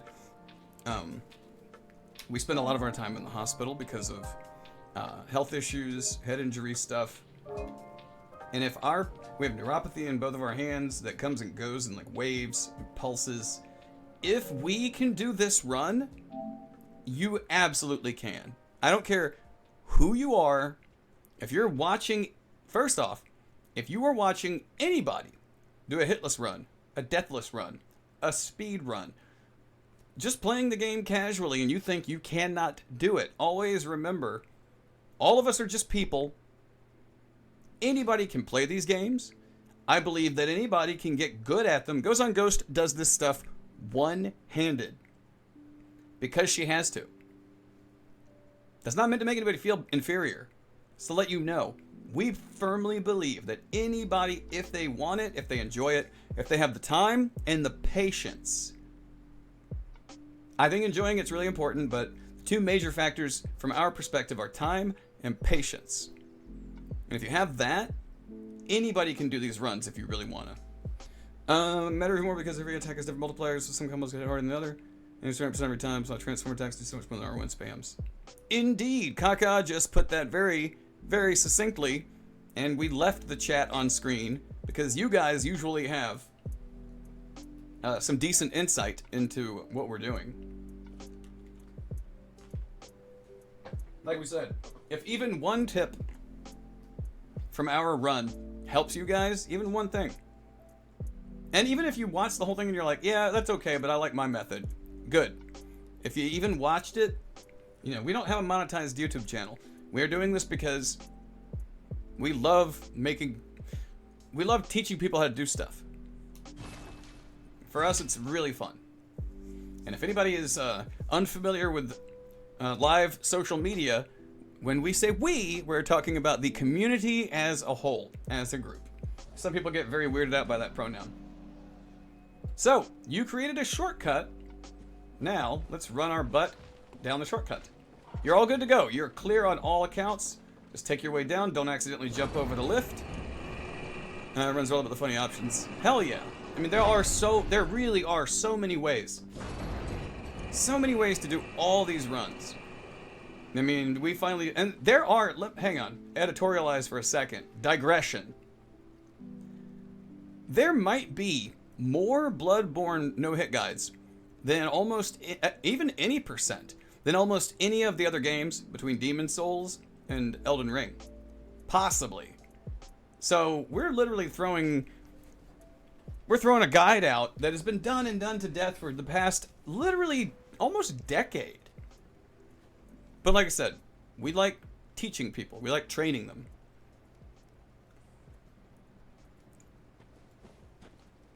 So yeah, we hope if even one person gets anything from this, we'll be happy. That'll be it. Okay, so you don't need to stick right. You can just go ahead and plop down here and just start taking a run right up the cut. Watch out for the snake balls. They can be very quick. Watch your stamina through here. I like to get stamina back at this guy when he freaks out. You're good to go. And then when we cut that tree right there, the lit tree, little stamina. Once you see the snakes, stamina, move, move, move. Keep moving. Juke left in the turn. You can slow down a little bit. Stamina here. This will be tricky at first. And you see that lamp right ahead of us. You're going to cut left around that tree and go around and around and drop.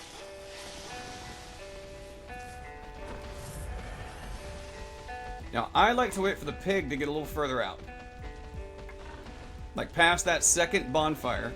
And then, whoop. Go, go, go, go, go. Don't slow down. Don't slow down. If you hear that stampeding behind you, that can be annoying. Actually, I think more annoying than that idiot pig running you down. This happened to us once, meaning it could happen again. So now we're here. We got a clear shot, and we can make a save state. So what happened to us one time on a casual play, it was one of our earliest Bloodborne playthroughs. And that pig chased us because we allowed him to get too close. Think about how annoying this would be. For the entire Shadows fight, the galloping sound of the pig was outside the fog wall. Which is kind of hilarious, but incredibly annoying and distracting. The whole time, during the fight, music playing. It just wouldn't stop. That shit was so obnoxious. Now, the likelihood of us getting hit during this fight is pretty high. And maybe somebody would ask, why would you do this guide if you didn't have this fight on lockdown? Because explaining how to do it and demonstrating the aspects of it, our problem is, again, nerves, patience, things like this. And the fact that, as a cop-out, I would say, we don't easily get to redo the fight. You saw that process for uploading and downloading. We don't get to just... I know, it's very lazy. But the principles are all the same. They're all there. We're going to try to explain it. We'll probably get hit. Like I said, there's no run. This is a guide. We getting hit. Hopefully you guys learn from when we make mistakes. The principle of the fight is relatively simple. Execution, not so much. And we're going to try to keep talking to you guys throughout the entire thing, despite that being relatively distracting. But it's about you guys. So we're going to go ahead and do Beast Blood Pellet. And you got Transformed Extended Saw Cleaver. Run right into the middle of them, charge R2, and roll out Autobots. Now, I go, what's that, counter? No, clockwise. Clockwise. These guys are random. That was very fortunate that he allowed us to do that.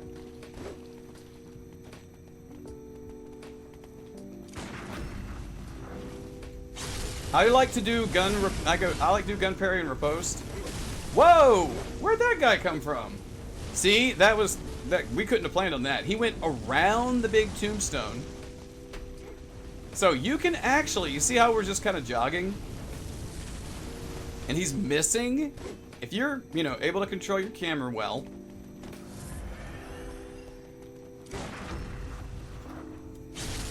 So yeah, that tag was actually rare that he tagged us at that angle. But you are having to keep a lot of stuff in focus. Just watch your angles. Try not to get caught on the environment. And sometimes you might want to speed up and just go whack and give that sack of crap a shot. But this is definitely a patience fight. Welcome back, Cinder. Are you on break or what's up? Roll at your discretion. We do want Tonotrus Boy to get isolated. Likelihood of that, tricky. This is where patience comes into play. Be careful sprinting through here, because if you sprint and you try to safety roll, you'll probably jump. It's a dick. We are not as good at the camera as some. We just try to stay quasi-relaxed. Okay, so you see their health bars. Look at their health bars. If you see on the left side of their health bars, there's a section that's a bit more white than the others. It's a small section. That is where, as low as we want to get them, is right before that white section. Otherwise, they'll go to phase 2. I'm gonna leave him at that health. I might even do another shot. If I had hit him, it would have been a counterattack. He would have gone into phase 2 and we would not be... Oh, lunch. What's for lunch today? Yeah, see? Watch out for that guy. He covers some distance. It's like, I want to hit him, but with our damage, if I hit him, I'm probably going to send him off into phase 3. Let me see if I can come around here. Roll away from that dude because he can get you and tag the crap out of you. We may be able to set up Mr. Wizard over here Okay, you see where his health is? Look at the bottom health bar. That is as low as you want to go. And say, screw it, now we're going to go for phase 2. And this is tricky. Beast Blood Pellet. Fire Paper. Ah, Meat Lover Breakfast Bowl. Okay, that... Yeah, all of that was bullshit. So, this is where your bullshitometer is going to go off pretty hard in this fight. So, we made sure that we had the other guy jump off to the side and trigger. We then hit the katana guy, which is supposed to send everybody into a staggered phase transition. Only, they will randomly decide not to do it right away, and some people will try to argue, well, if they're already committed to an attack, we've actually seen it happen plenty of times in countless other fights of other players. To where you'll hit the guy, the other guy isn't doing an attack, and then cues the attack, and then it is from software. And strawberry milk. Ooh. It's from software. And this is going to be an unpopular opinion amongst fans. We don't blame Miyazaki. This is going to be a little editorializing for us. We don't blame Miyazaki for anything in these games, because we don't really believe he has a whole lot to do with them, except for taking the credit. Now that might get somebody, if they watch this video, in the comments section going apeshit. Well, remember, good or bad, we don't read comments. Doesn't matter to us. This is our opinion, based off of the fact that a person who is solely a director, not even a creative designer, that's kind of another arbitrary title to give oneself when you're the director. But not a coder, not a true developer. Basically, if you claim to be an idea man, you're kind of a figurehead. And I know everyone believes in the thanks Miyazaki meme. People think that they're actually, quote unquote, memeing when they do that. Okay. Well, then we're memeing too by making fun of him. So, whatever. If everybody else is always joking, but they take everything we say seriously, who's really being the one taking themselves too seriously? Let's just put it this way. Back when Bloodborne first came out in 2015, the code was so poorly assembled and unstable that if you played the game consistently for 6 to 8 hours or more, you could run into this fight and these guys might not even attack you and you just kill them.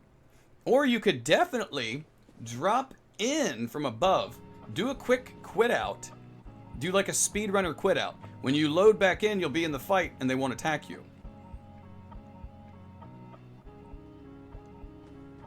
I'm just saying. People will be like, oh, that was 2015. You guys realize a decade ago, it wasn't all that long ago. Especially not for game technology. It was a different platform, yes. But, you know, guys, you all know it wasn't that different. So we run up again with a charged R2. Charged transformed R2. D2.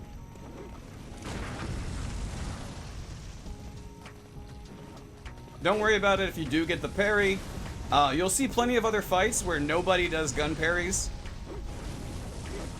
Let's try this the way we usually do it. I do like sprinting to give us some range. See, now he's doing something that you really don't want. He is spamming fireballs for the most part at our best moments for attacks. We didn't do any accidental jumps last time. I try to always roll right after we whack that guy.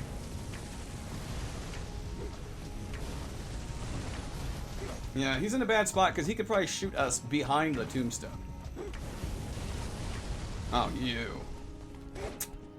Alright, this is a terrible setup for this fight. Just a good example of like how this fight can go kind of sideways. Like this is the patience of NASCAR. Except we're not going left. You can go clockwise, counterclockwise, figure out your own comfort level. I don't have 1.14. Ah! Time means nothing when it comes to things like this. Really. And again, unless you own stock in From Software or have a relative who works for the company, please don't worry about defending a multi-million-dollar conglomerate, please. That's called punching down. If you defend a major corporation and their decisions, that's punching down on the people that they think and know are below them.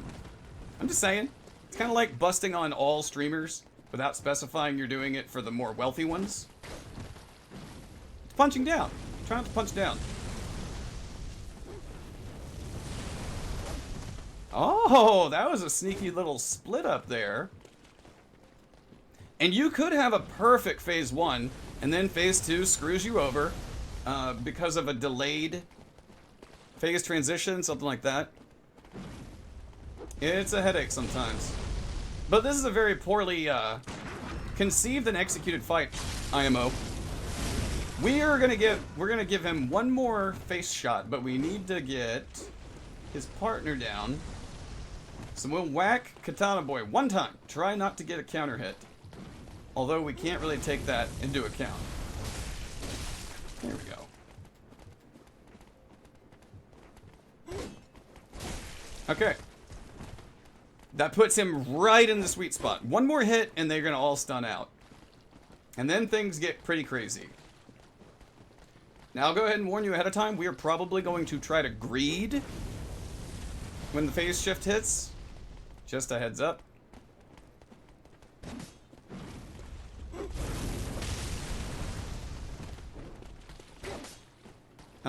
Why would we do that? So that we can keep on with the guide. We don't want to be on this fight too long, even though this fight deserves, well, not deserves, you could take a lot of time with this fight. We could take a lot of time explaining it, but as you can see, the principle behind it is simple. Run in circles, chip away at everybody, and just be careful. If you want, you can also have throwing knives equipped. And these guys are technically set up.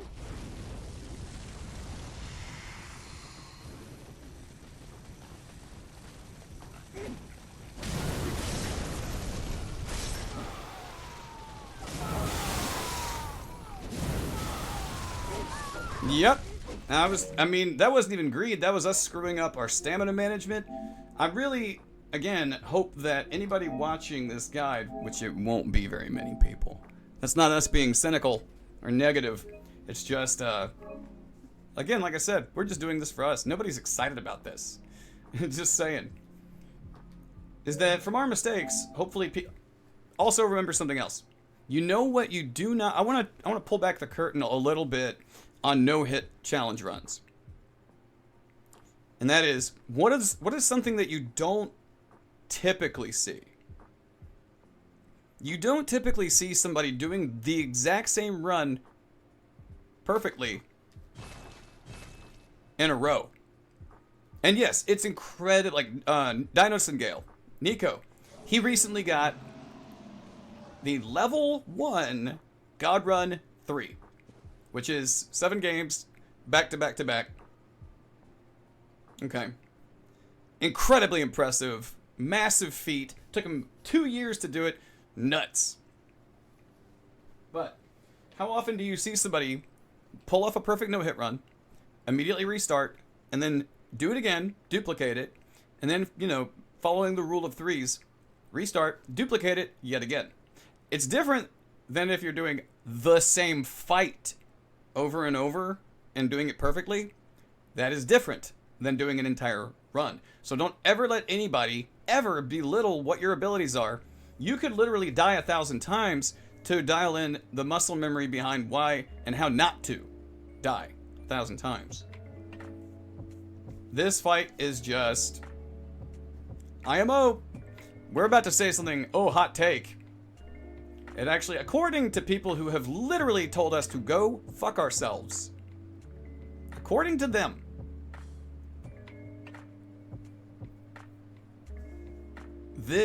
they love the Abyss Watcher fight. They love this fight. we don't have any fun with them. I don't mean no hitting. I mean, in a standard casual playthrough, we just do not enjoy this fight. We do not enjoy Abyss Watchers. Now, we're not going to go into all the fights we don't enjoy, because there's a few between games. But I really could give a shit about people trying to defend these fights. IMO, Abyss Watchers, and Shadows of Yharnam are the same fight, relatively speaking. Therefore, they're both lazy in their own ways. Do we need to justify or get into an argument over why we think that? No, because anybody who agrees with us will understand.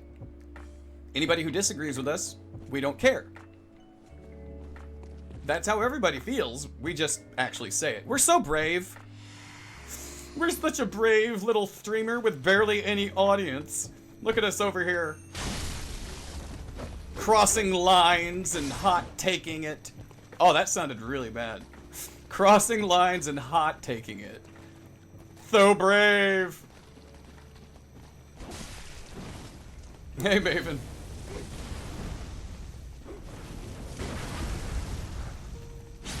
I do like gun parries, which we were supposed to get some fun stuff in Elden. Let's not editorialize on that. Let's focus on the fight. But you guys know how to do the fight. You run clockwise or counterclockwise, however you want. And just try to be patient. I did say we were going to rush phase 2, but we let things go off the rails. It's not like there's any stakes. We're just trying to maybe help people. And granted, this would be like where you could fast forward through. But we are live, and we're not going to cut the stream until we get the fight. We'll just do it in real time. Crossing lines and hot taking it. Crossing lines and hot taking it. I mean, that's... It sounds plenty dirty. It's definitely nice and out of context. Yeah, that was phase 1 greed. Watch out for that guy with his little thrusty slappies. Yeah, he's a pain in the nuts with it. Thrusty slappies. I'm gonna go... Let's see, can we... Okay. Ah, you did it too early, dick nuts. Forgot to add the S. Damn. One hit might put him... And their, proximity input reads are kind of annoying, but... I mean, I would rather proximity input reads other than button input reads. Alright, he is set up pretty solidly. So 1, maybe 2 hits left on Sorcerer Boy. Sorcerer Boy, because Rom might take a while too. Rom can get you... Fuck me. Rom can be time consuming. I mean, I could probably shoot him with a parry, and he'll go into phase 2, and it would suck.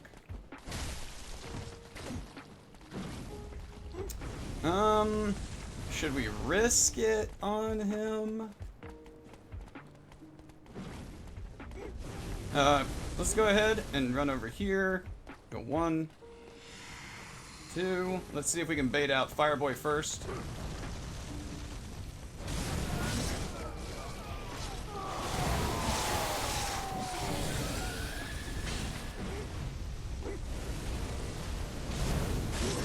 Whew! We turned away from that because of that guy. Ah, crap. I forgot he was shooting it up into the air. Alright, let's get some health back real quick. You guys can see what we're trying to do here. You can walk strafe that hit as well. Oh, I didn't know he blew fire at the ground. Up in like a vertical.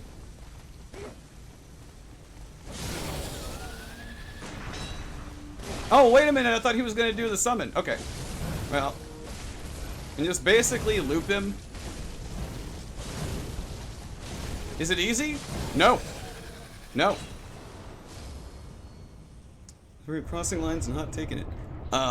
No, that's not easy at all. I mean, we may not be very good at what we do, but this is not an easy fight. We're not being modest. No reason to be modest. Okay, we want to... Okay, yeah, then you just want to run out. I would say, of course, health back up. At this tree, watch out. Sprint. Once he lands, 1, 2, 3, 4, 5. Make sure you have full stamina. Because 1, 2, 3, 4, 5. Can you edit it? Can you edit what? Oh no, I don't want to edit. I want this whole thing to be live. Oh, you mean edit the quote? Yeah, I can do it right now. I was going to do it simply because the lack of an S was going to drive me crazy.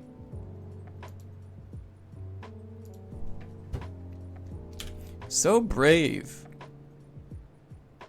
Hang on. I'm going to make it a couple of little edits real quick, but it's not going to change the heart of it. Oh, hang on. Actually, let's do this. I think we said it like this, but crossing lines and hot taking it.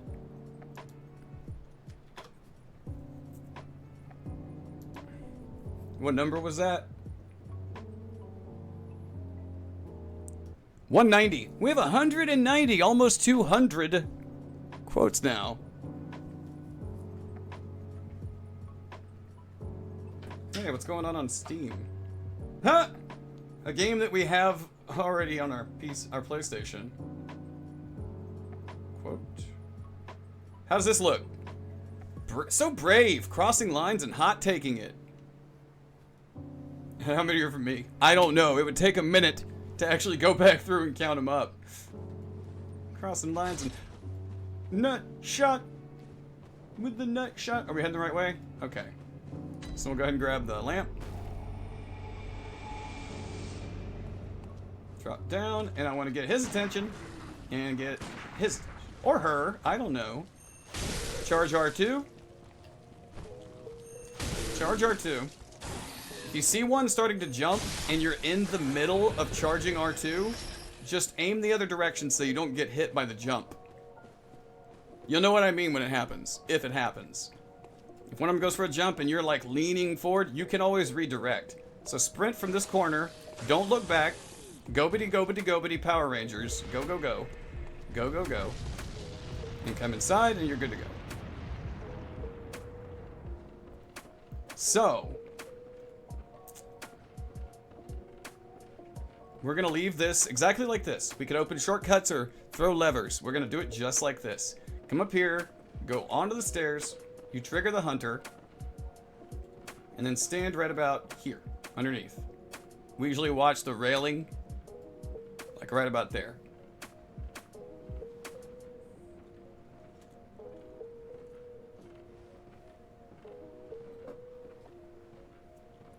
While she's going back up, let's go ahead and get bolt paper and Molotovs equipped. Now, there are some people that can definitely rock ROM's world over and over simply. Little things could happen that could mess with us. That's the G+3. Oh god. Yeah, screw that. I'd rather just use this strat and not fight her again. Member of the choir. So, go up. You saw how we jogged, and then we sprint. She's not going to come at you as long as you leave her alone. Go up this ladder here. Grab this key. The Lunarium key. And then zippity dippity. Flippity. We're going to make a save here in a second. Don't worry. And people are like, dude, why can't you just run and open the door? Ha ha ha. It's not a great idea, IMO. First off, that method of getting her to de-aggro, very useful. Very consistent. Just do it nice and careful, and you'll be good.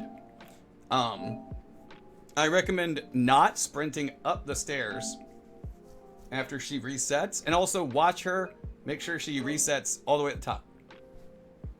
And then you can just... Now, heads up, we might actually... We'll address it without having to address it.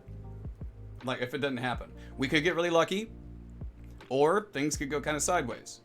But if you have to mark out for ROM, if you got to bolt hunter mark out, because of things that can and will happen. And coming back, some people are like, I'll just sprint it and she won't get me. Yeah, but if she throws a call beyond and you get caught in the fog wall, or right out the fog wall, then you're done. And if you are new to the game and you're trying to go in kind of blind for a no-hit run, another thing that maybe we'll actually put some comments on this run once we get it set up. Another thing that you could look at this run for is getting your weapon set up for like NG+. You know, by doing this, you're going to be able to clear a pathway toward the last any % story area. Once you're there, you're going to end up with like a +9 weapon. And with a little bit of a detour, you'll get a +10 weapon. So if you want to look at it like it's not even a no-hit guide, look at it just like as a way to kind of power level your weapon. And then, once you have a +8, +9 weapon, go back through the entire game, go get all your optional bosses, you know, level up your health, go to the DLC, stuff like that. So, you know, there's ways to look at it. So, take the plunge. You don't have to jump, but whee! Excuse you. And here comes another mediocre fight with a waiting game built into it. And mediocre is technically not our opinion. It is most people's opinions. I like Rom, but as a fight, not great. We shoot her to get her spiders to come out. And now, you gotta take the spiders out. Uno be uno. And just be careful, and if you hit them in the face, they're not gonna die because their face is armored. Their face be armored, so watch out for them. If you can isolate them, all the better. Definitely watch out for the dive bombs. Those could kill you in one shot on this run. But if they dive bomb, whack them in the butt, and they is dead. You have nothing to fear from Rom at this point. You're good. It's a nice little chill zone. Now the spiders can be little assholes. And they're being kind of little assholes right now. Alright, let's see. There we go. We should totally count how many there are at some point. I'm sure Fextra Life knows how many. See, that's perfect. Splat. I mean, you do have a +6 weapon. Ew, jizz spit. Ew, spider jizz. Spider jizz. How many no-hit runners have said spider jizz during their guides? Oh. I know, we're special. In a way that's not actually good. That was actually risky. That spider could have pooped on us, but screw it. So now what we do is we want to try to find at least an idea of where the borders of the arena are. So we'll run in a straight line from Rom, far as we can. Farther you make it, the more you know you're on the lengthier path of the entire arena. So we got her this right here. There's a straight line. There could be a wall on either side, but so we're gonna go equip fist only, just our hand. So make sure there's nothing in your right weapon slot, and swap over to just your hand. Giggity. I know a lot of us gamers know about that. Am I right? Masturbation joke. Hey. Giggity. Anyways. So what we try to do is lock on. We try to get is behind her. I know it's disorienting because it's like Nameless King on water. Kind of a pain. So we get her to turn to face us. We use the Beast Blood Pellet, and then we start R2. Not charging. Combo is R2, R2, R2. Get some health back. We're trying to build up our Beast Meter. If she, like, spam backs up, oh, man. It can get so frustrating. So just try to go, you know, kind of slow with it. Get that meter built.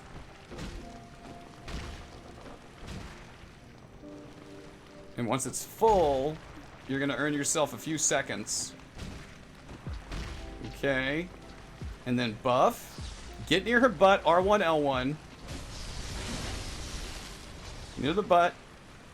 R1, L1, charge R2. Bring her back, get your stamina back, and then just R1, R1, R1, R1. That was a really good ROM fight. We got very fortunate with positioning. We got really fortunate with our positioning, her positioning, all this. Let me go into something a little bit extra. Okay. So, not important, totally. There's a possibility an enemy prior to this fight might drop a really kick-ass blood gem. Snake-headed boy that we threw the throwing knives at. That guy can drop a dirty, damp blood gem or a dirty something like that. That gem can do poison damage, but it can also do a lot more physical damage. If you fight her with a higher damage output, by the time you do R1, L1, she'll start going into phase 2. You'll knock her just below a threshold, and then by the time if you pull off the charge attack and start attacking again, she'll go into teleport again. You might have to deal with her out here, and it gets really hectic. Are we going to go into those phases? Nah. Because, really, if you want to, if you just practice what we did over and over and over and over and over, you're not going to see phase 2 very much. I'm just saying. We believe in you guys, alright? We believe in you. And then just find the maiden. There is like a 1 in a million chance that she does not spawn in the boss arena and you get stuck. It's pretty brutal. Happened to our buddy Herp. And, yeah. Pretty brutal.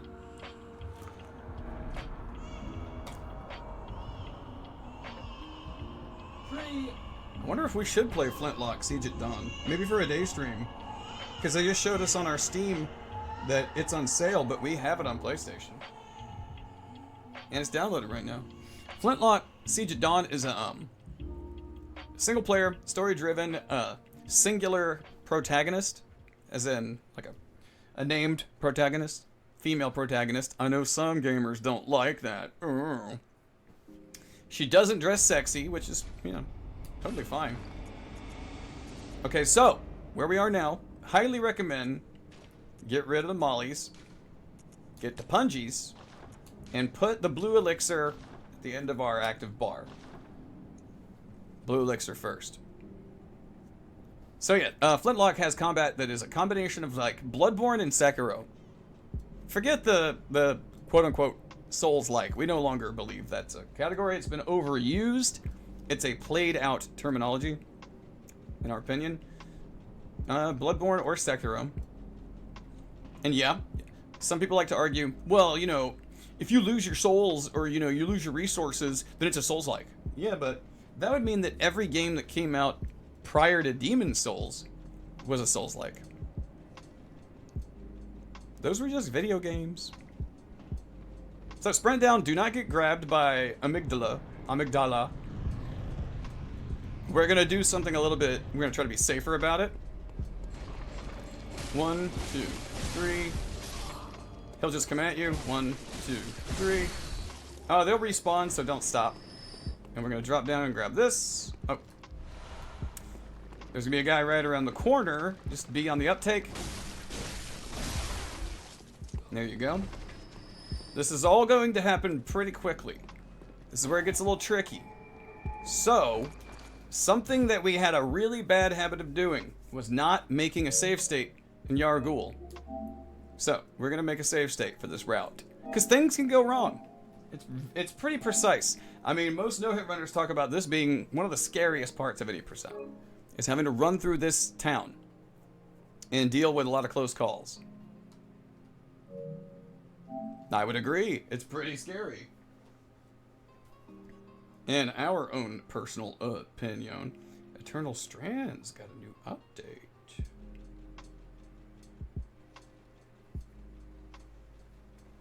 We can't skip these. If you're a Bloodborne player, you know. We can't skip these.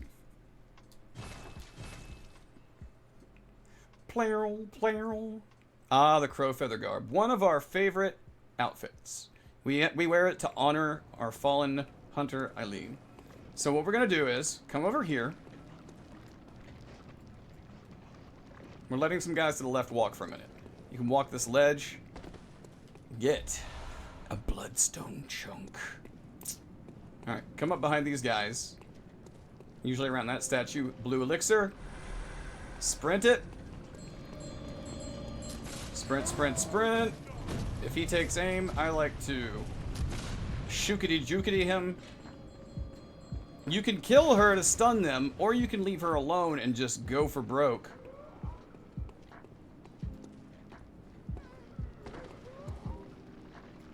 And then, boing, get ready for another elixir. Just keep on moving. Keep on moving. And right when that happens, pop the blue elixir again. Break left. Bloodstone chunk. You're going to come out here. Slow walk to here. Sprint now. Hang left. That is incredibly rare. So I want to go back and show. That is incredibly rare. I'm not 100% sure what a solid... I'm not 100% sure what a solid strat there is for that. You saw how quickly she's allowed to just fucking stab us. It's not balanced. It's unfair. But popular gamer whamers don't like the term unfair. If a video game's unfair, you're playing it wrong. Guys, let me tell you something. Your feelings when it comes to your, favorite hobby, if it's playing games, your feelings matter. And if anybody ever tells you that the game is fair, you're a bad player, they're not your friend. Just saying. I mean, like I said, maybe 2 people might watch this video. One of those views will probably be us reviewing it. I'm just saying. We don't quite adhere to the algorithm, if you know what I mean. But, however you feel about your game, you know what? As with life, your opinions about your own stuff are more valid than somebody else's. So, again, we go over here, grab that. Watch out for these guys. You don't want them turning around and cracking you one. You can elixir here if you want. And then just book it. Bookity book it. He's going to take aim. And then usually burn up stamina. And then stamina whamity.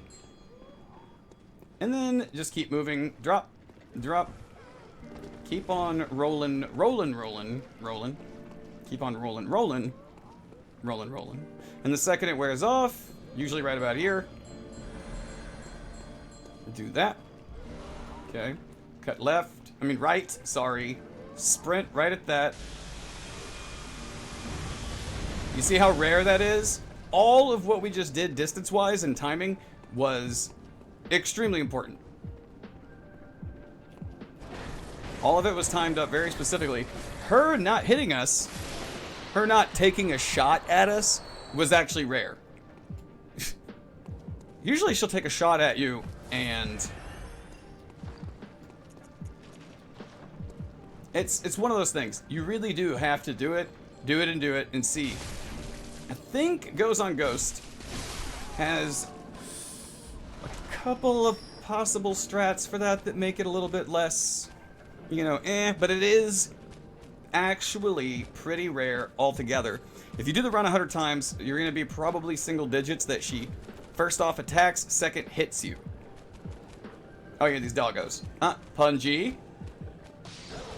We roll down. And then 1, 2, 3. Stun these guys. Get ready with your blue elixir. But first, you gotta get through the door. Roll through the door just in case. Blue elixir. Top of the stairs. Okay, that, very rare, not supposed to happen. Not supposed to happen that everybody aggroes to you. Don't know what to tell you about that.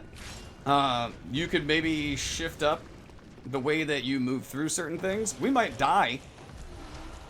But Yahar'gul is very much a sprint. Like, us not getting hit by any of this is pure luck. I don't know why we did that. There's no reason to do it. Oh yeah, we killed that guy so he won't shoot us. And then... Oh god, I really recommend running this route and finding exactly where you feel comfortable. Throw a punji there. And then use the bath.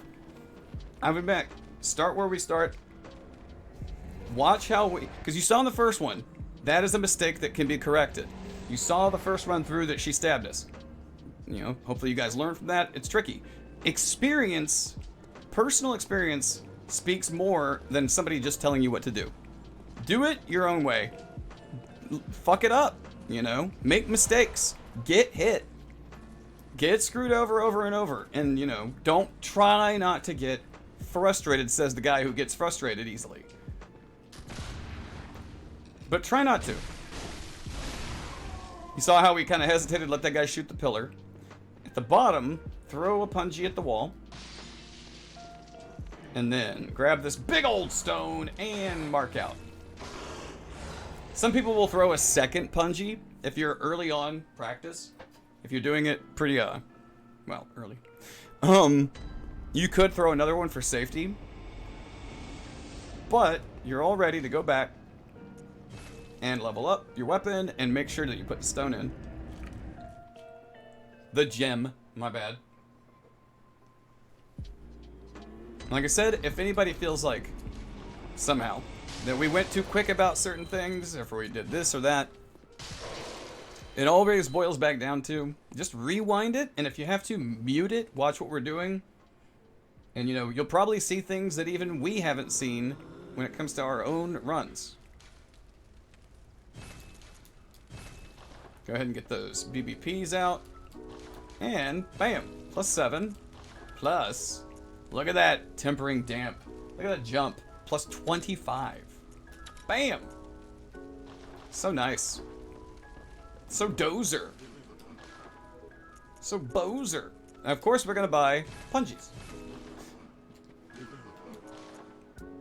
Okay, I don't think there's anything we can really sell. Alright, good to go. Now we can just level. I think we'll be able to level up to like 37 strength, something like that. Very well lit. Possible. Yeah, we actually remembered. Farewell. And now... Oh, no. Still want punjies, but BBPs and BPs. Alright, you guys, we took that lift. That lift cut you a shortcut. Almost a clear line to the bus. And you guys, if you're following this guide and you're trying it as you're going and you're listening to us, if you're following this guide and you've made it this far, then you're doing an awesome job because you haven't quit. You haven't given up. And our average speed while talking to chat and just having a you know, chill time, normally we usually get through this run in about 2 hours. This run does not take that long. We have done this run in 1 hour and 26 minutes, and so many other runners have done it sub 1 hour. Always take as much time as you need. Always take as much time as you need. And you guys literally had just seen us do what we just did. Throwing the punji past the dog. We didn't even have to explain it. You guys were like, oh, that's where he was. Took the lift, he just went the other direction, punji, bath, forward. And then, take this guy out. This is for safety. This is our own personal safety. Yeah, that's just to feel comfy. If you want to not have to heal again, you can take the ladder. So, just in case, we will make a save here. Right at the door. You're safe. You're cool. Are you cool? Dude, are you cool? Okay. We'll try to give a little bit of a breakdown as to what we're going to do in this fight. Yeah, so we're going to go in. We're going to be jolting immediately up and right, which will dodge a lot of projectiles and nonsense. We're going to run upstairs. We're going to be listening for a sound that the boss makes. It's like a squishy noise. When you hear it, you want a pillar between you and the boss. He's going to shoot at you. Once that happens, 2 hits for each maiden. 6 maidens around the top of the arena. Tower Knight, Demon Souls style. 2 hits for each. The first 3 It's like, wait, squish, 1, 2. Go up, squish, 1, 2. 3, squish, 1, 2. Just think of the squish as or splash. Go on the other side and just 1, 2, 1, 2, 1, 2, move your ass. And we'll explain the rest in the moment. And hopefully we won't look like a complete asshole. So let's take beast blood, pungies off, beast blood pellet, bolt paper. So I walk in to keep all my stamina. And you see the direction we're facing. We're on the right, heading that way. So we're gonna unpause it, sprinting immediately, and that's what you're trying to dodge. Without having to dodge. So burn stamina up, and then get some back. Listen for the squishy. That. So wait. Huh? Whoa, he did something very out of character. Hang on. That, when he does the chant. Oh, da da da da da. Okay, he went into a frenzy that he does not normally do. As you can see, it didn't do anything to us, but still. So now that you're off of that side, 1, 2, try to move quickly.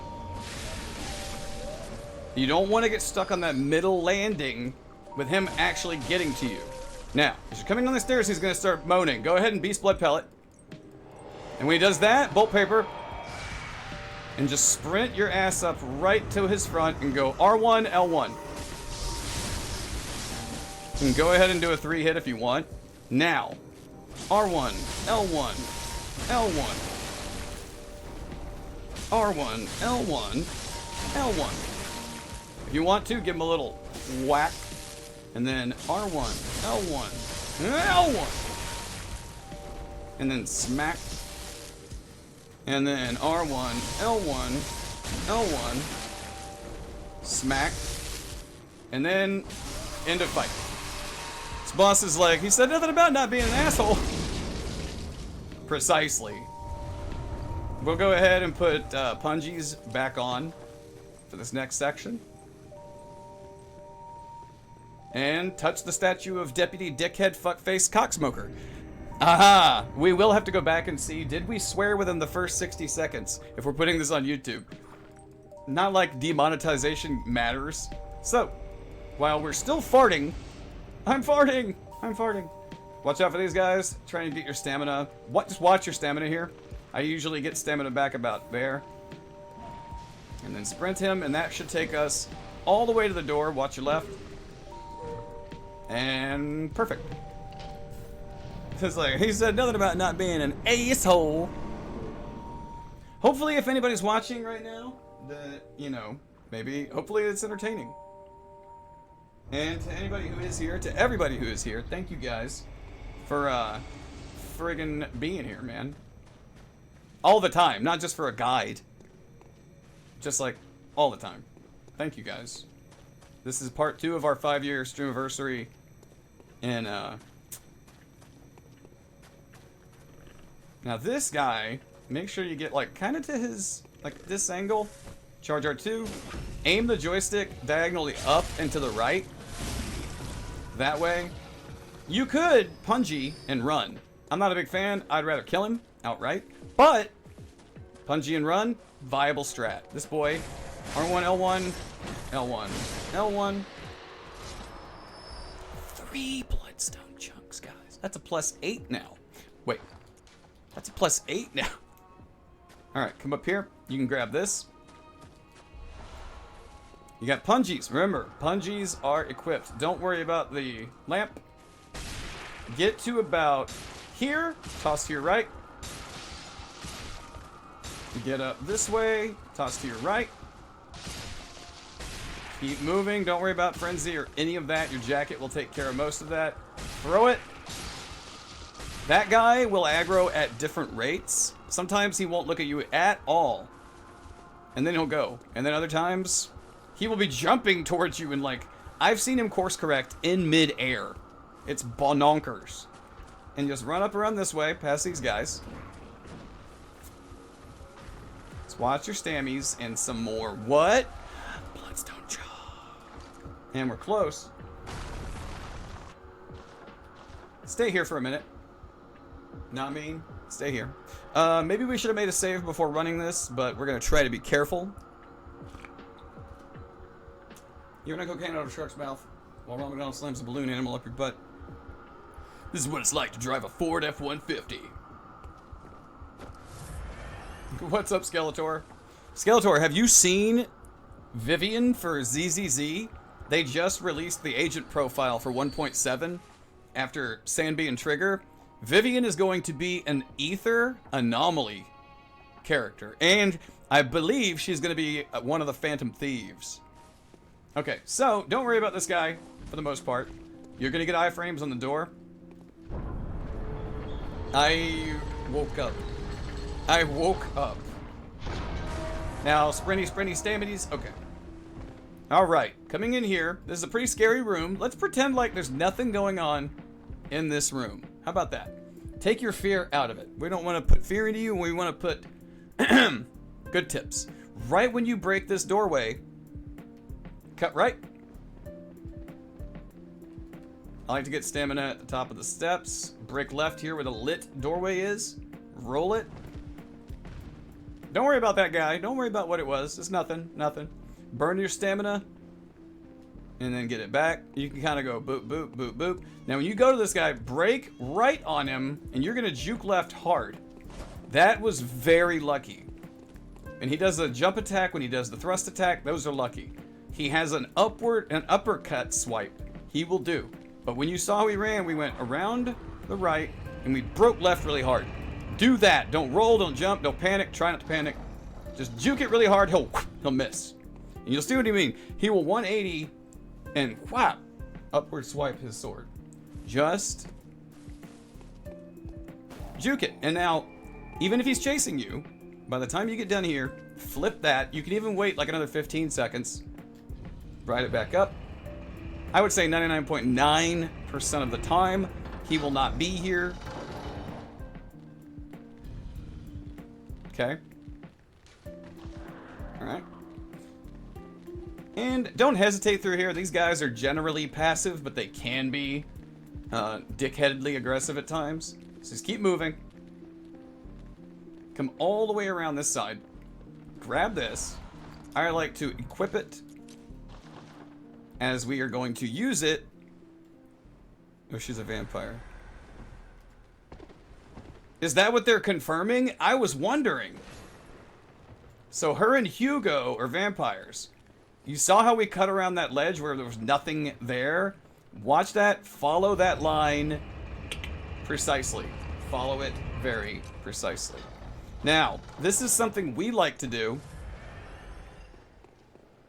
And that is running up here. This is what she looks like. I think you might be right. I think she actually might be. Throw a punji down there.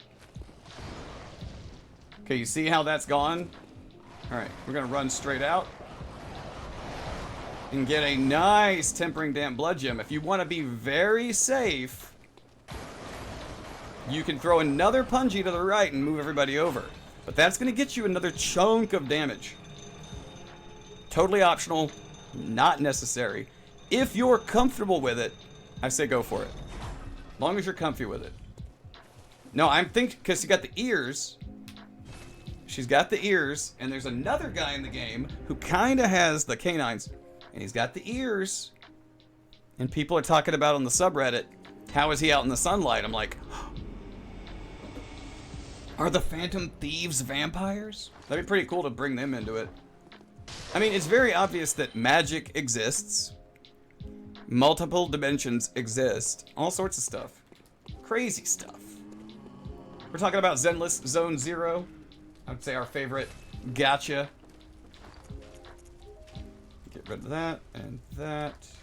And we're going to equip Poison Knives. Because we have a fight coming up that we do not mind explaining. We might even do it both different ways we like to do it.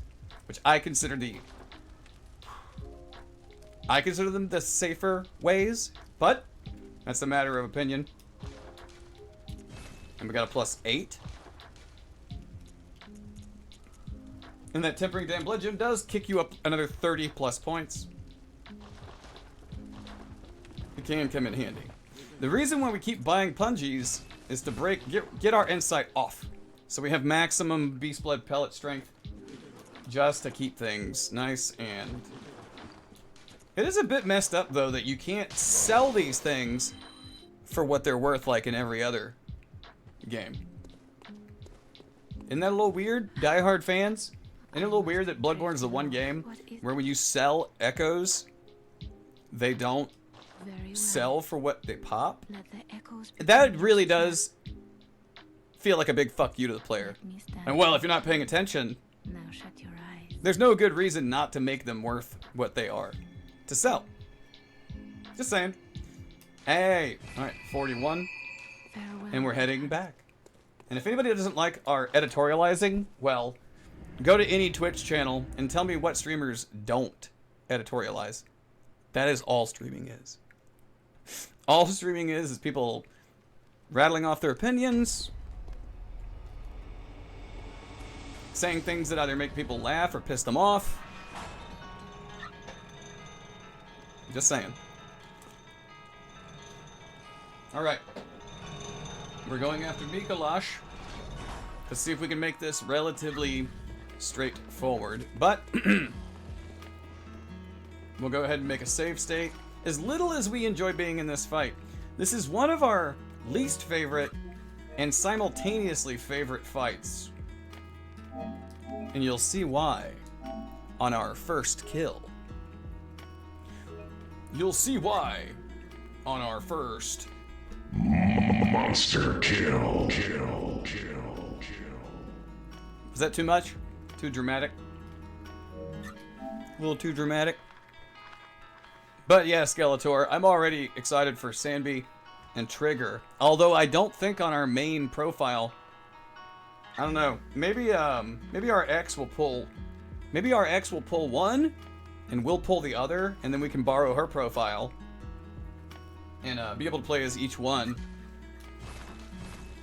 It's pretty greedy to want both of them for a team. Because Sanby looks, woo! So dope. But so does Trigger.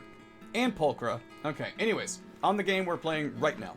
Friend got Tribby NHSR. Who's... Oh, Tribby! Ha! Yeah, just run past these guys, don't worry about it. And then cutscene. Tribby, is that the one that has the, Is she the one with the pet treasure goblin? Combo breaker. Oh, man. I need to find that soundbite. I can only find Monster Kill. If you could find any Killer Instinct soundbites, Sender, you know, combo breaker or ultra. If you can find any of those, 3 kids with red hair. Oh, I don't even know who that is now. That's not ringing a bell. Is that endgame post / post endgame? Yeah, if anybody can link us. Okay, so go forward. Let's go ahead and 1, 2. They're probably gonna move. These guys have a habit of hopping around. Oh, they're new. Okay, so brand new 5 stars, huh? That him going right there, very rare that he cut right immediately. But don't panic with these guys. So what we want to do is watch him. And is he coming back? Is he actually coming back? Let's see. And then we're gonna buff.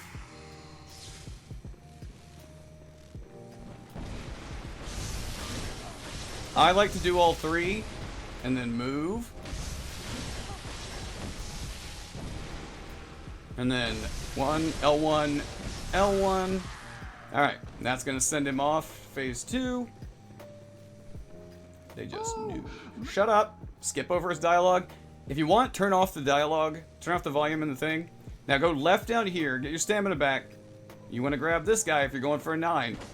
Shit. Okay. If you want to go for a +9 weapon, come down here and grab that.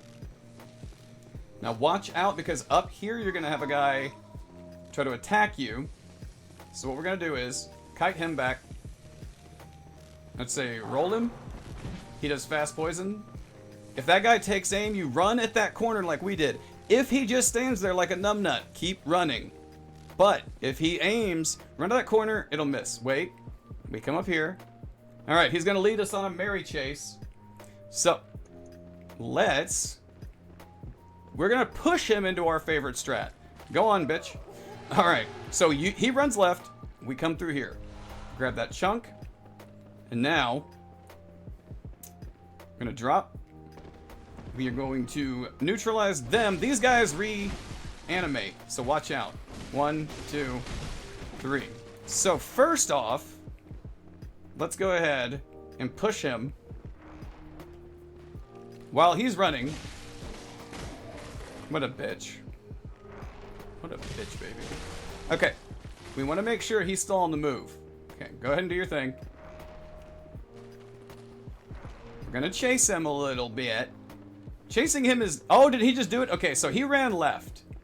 The reason you can force him into running, just don't accidentally force him back to the boss arena. As long as you just chase him, you know, a merry little chase. Oh, I'll take a look in just a sec. Actually, we're gonna look right now because when he runs into this area, this room, here's how you know it's the right room. It's the hallway right above his boss, right before he runs into the boss room. Okay? Stop here. And we could literally have a snack right now. We might actually, because we have... Yeah. Yeah, okay. We still have a snack. Usually we will turn our camera off and have a snack while we do this because this is one of the most satisfying things we could do. Combo breaker soundbite. Oh, hell yeah. I'll check that out in a second. Oh, here's what you do. Throw 2 poison knives back to back very fast, and then don't spam the knives. 1, spam it. Ah, shit. Lock on first. And then 1, 2. Wait. And now just wait. It'll take 8. 8 direct hits. Direct hits? And now you just wait him out. This is when people will be like, oh, that's too slow, it's boring. Nope. You know, everybody pretty much enjoys watching Mikolash die a slow, painful death.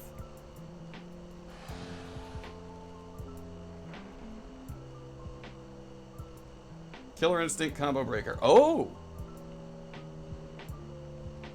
Oh, those kids are adorable. Are they elves? They got pointy ears. Let's see.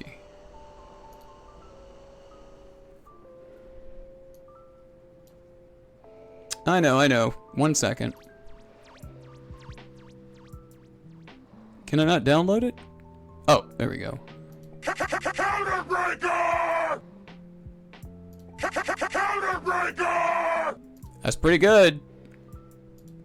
Now I gotta figure out a place to put it and timing to use it. Asheron and Ratio rerun banners. We actually have Asheron. We got Asheron. God, forever ago. The last time they ran Asheron, we actually pulled her. Been forever since we played, but I thought she looked so dope. I don't think we actually have a good enough team to run her, but I think she's badass character-wise. We're not going to have a snack right now. This is too fun. And then we're going to reload the fight. I want to show you guys one more strat. There's a third strat that speedrunners use, a lot of people use. We're not going to show those. We're going to show the much kind of cheesier, it ain't easy being cheesy strats.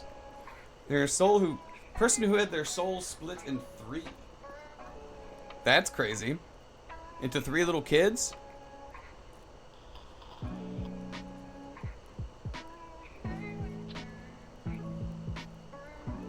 Turn them into a kid. That's crazy. What's their specialty? Like, what's their whole kit about? 1, 2.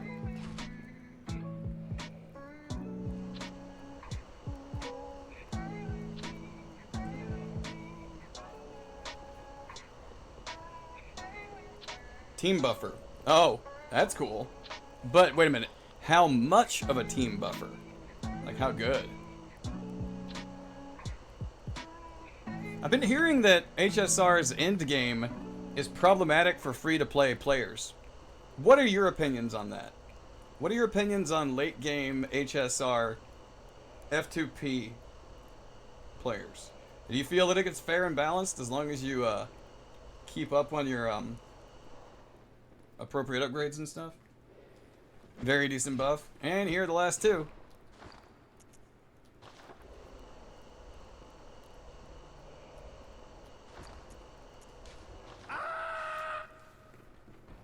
I actually didn't mean to do that. It just turned out that was pretty good. Alright, now we can drop down. You got the Mincy's cage.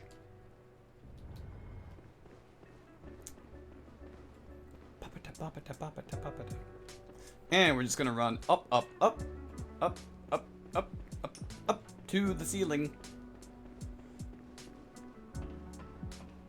Oh, don't try to outrun the cutscene. This walkway will not be down. You'll run off into nowhere. Just a heads up. And if you want to go ahead and grab, let me see, we need chunks. We need 7 more, we need 2 more chunks to get a +9. If you want to be crazy safe, throw a Punji here and let them attack it.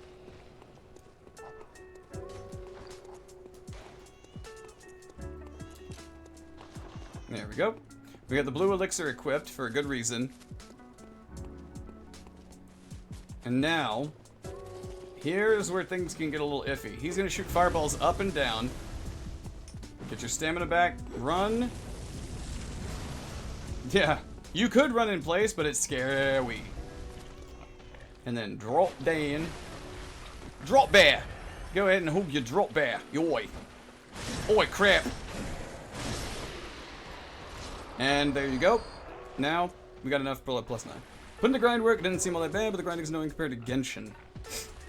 I think that's where turn-based RPGs can kind of make you feel slower, is just the way. And they also want you to build kits a certain way. So I'd say blue elixir right about here, just to minimize your headache. Cut around, just go ahead and sprint. PCS, T-Mobile, AT&T, Cricket, whatever. And then stamina to the top of the steps and sprint. Good to keep a wide berth on those guys. And once you get around the corner, stamity whamity. We're almost at the end, guys. Guide's almost over. So you know. And we're just going to go down and level our weapon again. Oh, little piece of advice. Do not accidentally tap circle while you're on that lift. You'll backstep off of it and be dead. It's not a fun way to end your run if you're on a clean run. Learn from our mistakes. Excuse you. And if you're scared about one of the dog birds running at you, just, again, Punji. There's a reason why we have all those Punjis. I still want more news on Ananta. I want more news on Ananta. I bet Ananta releases after ZZZ's 1 year. I feel like they might try to compete. Because, I mean, if it doesn't get canceled completely, oof, it looks so dope. We're going to put poison knives on for no good reason. That's just silly. That's distracting you guys. I'll just say, you can poison Murgo's wet nurse. Oh, Flora. Huh? Tell a pleasant awakening. Wait, what? What? I've never heard that dialogue before. Thousands of hours playing this game. Never heard that dialogue before. What the fart? She said something about, oh, Flora. I know she's talking about the flowers. What? You didn't drift off. You were praying to my dead ass that doesn't even exist. At this point, you don't even... Okay, you really... If you're really, really comfortable with Murgo's wet nurse, this final trip back to the dream, you don't even have to do it. Where we ran where the queen was, you could have literally busted a right, went straight to the fight. Just saying. I mean, if you guys wanted to, you could skip the +9 and you could just take it to her, be done with it. Oh no! We didn't send the lift down, did we? No, wait, mid? No, yeah, we're good. Okay. We were thinking about an elevator. No, but we're good. And you don't have to worry about throwing bloodies, punchies, cocktails. I mean, don't you think the word cocktail is a good name for your butt? If you're a guy, guys have cocktails. Alright, we're gonna make a Murgo Wet Nurse save. I would say that our first half of the run, we generally have the first half of the run pretty solid. Everything up until Shadows. And we told you guys ahead of time, we are not great at Shadows. Have we no-hit this game dozens of times? Yes. In a row? No. We actually no-hit it again a couple weeks back after like an extended stay in the hospital. So we were very proud of that. Very proud of that. Bam, bam, bam, bam, bam, bam. We got 21 pilots stuck in our head. Old school 21 pilots. If you put in the grind work. Yeah, I like grinding ZZZ. And from what little bit we played of Genshin, I really enjoyed grinding it as well. But I mean, big open world game. I like grinding in Wuwa. I think Wuthering Waves has a good material / character grind. And my ex has actually... We haven't even logged in to Wuthering Waves in like months. But our ex has still been logging us in and getting our free dailies.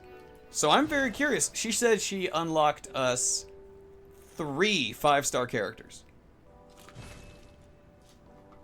Wouldn't tell us who. I have a pretty good idea who they were. Based off of the banners that have come out. But, okay. Murgo's Wet Nurse. I'll try to describe it ahead of time. And then try to talk us through it on the way. We are going to be trying to get around her side slightly behind her. We always want to go for R1 and L1. It's our choice. An R1 to an L1 and get away. We're trying to force her to sidestep away from us pretty constantly. That'll make more sense when we're in it. When she does the big twisting uppercut, we try to get back into her right. Back into her right. To our left. R1, L1, do the rolling R1. That kind of thing. Get your range. Nightmare phase, we actually have not had as much practice with the timing on that. We get nervous. We'll try to do it effectively.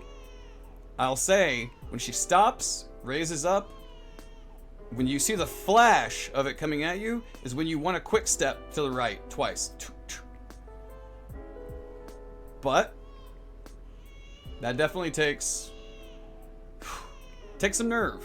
So, you know, don't get down on yourself if it's an issue. So we go buff, buff, and we're ready to start. So we're trying to bait her. Did you bait that? 1, 2, 3. And then we try to come around behind her. I usually just do 2 R1s with that. That's not good.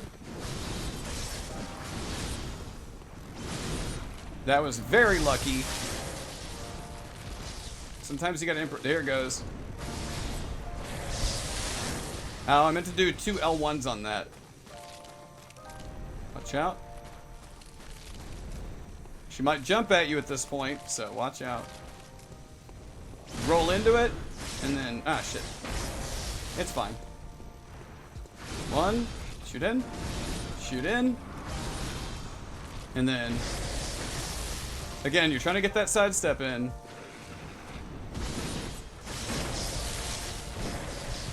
Trying to get that side... Here it comes. The second that flash goes up top.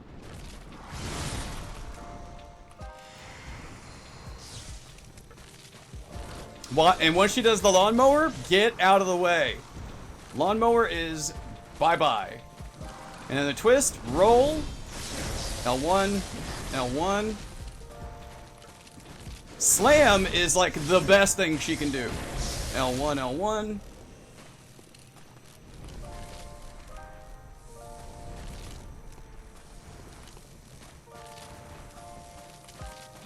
Twist, roll, L1, roll behind. best thing she can do is a slam. L1, L1. One. She's going to change up a little bit for phase 2. She is technically in a phase 2.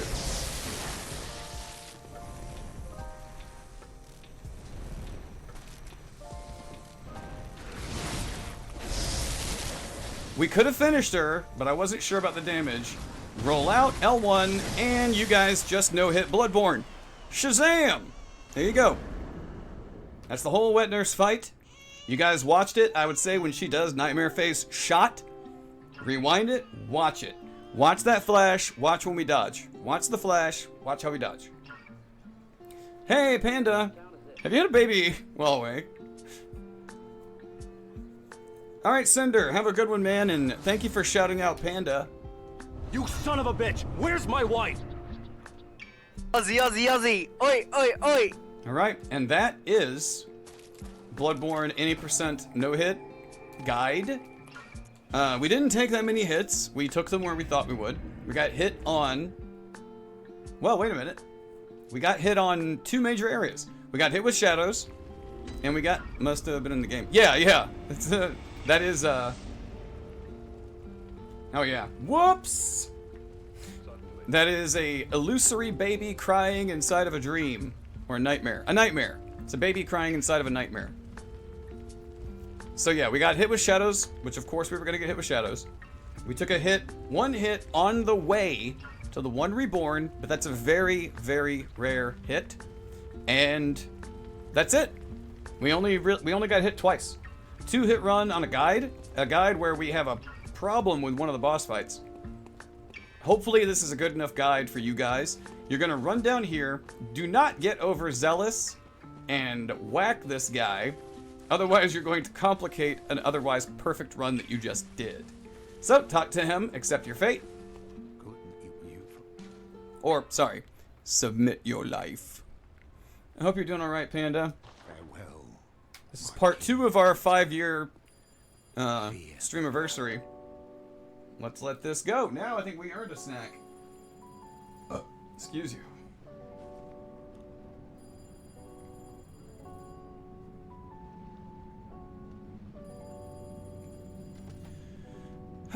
Alright, that basically concludes the guide. Weather mild for a few days, so I get to go out and enjoy the sunshine. Oh, nice. Well, as long as that is what you want. So, anything else we'd like to add to this guide? Oh, yeah, well, a few things. I know that we repeat ourselves a lot. I think that it merits repeating what we consider important things. Yeah, it's been pretty cold here too, but it keeps kind of going up and down. A few key things. First off, if you even take away only one thing from our guide, if you do watch it, first off, thanks for watching. What, like, comment, and subscribe? I don't know. We're not a YouTuber.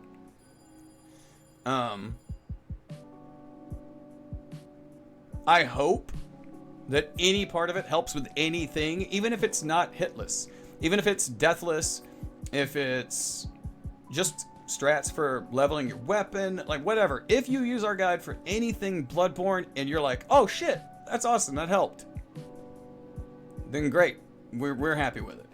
And you don't have to leave comments or anything. But if anybody other than one person is watching this, if it helped you in some way, please feel free to leave a comment in the video. We'd love to see it. Good feedback is important feedback. Negative feedback is always trolls being scum. You guys know. We have to take our migraine medication In the waking world. and probiotics.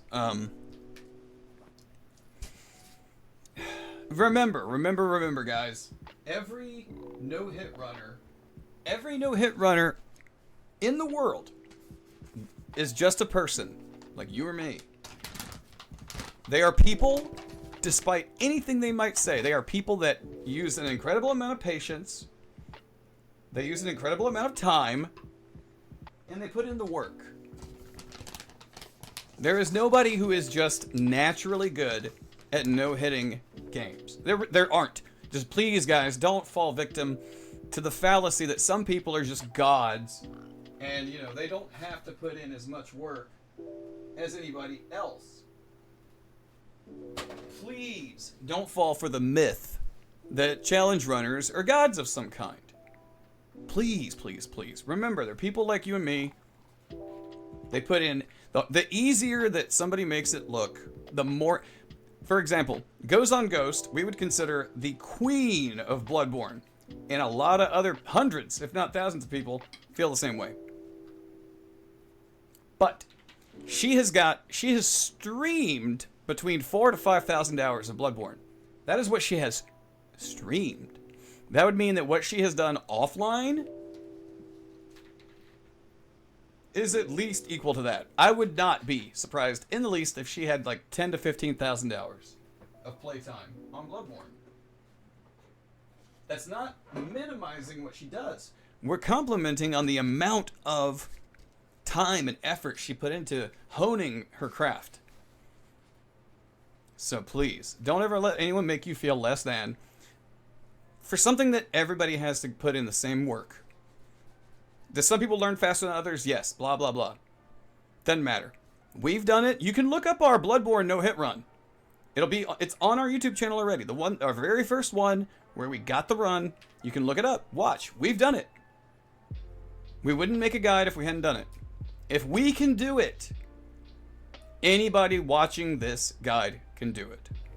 And I say that about any challenge run out there. Somebody else did it, you can do it. So I hope that anybody who might be using this guide, I know if anyone watches, there might be somebody who's like, oh, the donation bar is fucking ridiculous. Yeah, well, we have bills. Sorry. You know. And a big thank you to everybody who has helped us so far with them.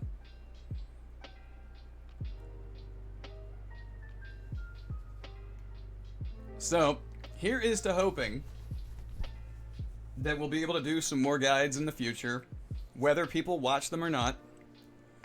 And yeah, if you watched this far, and you're somehow still watching, thank you guys. Thanks for watching. Period. Yeah.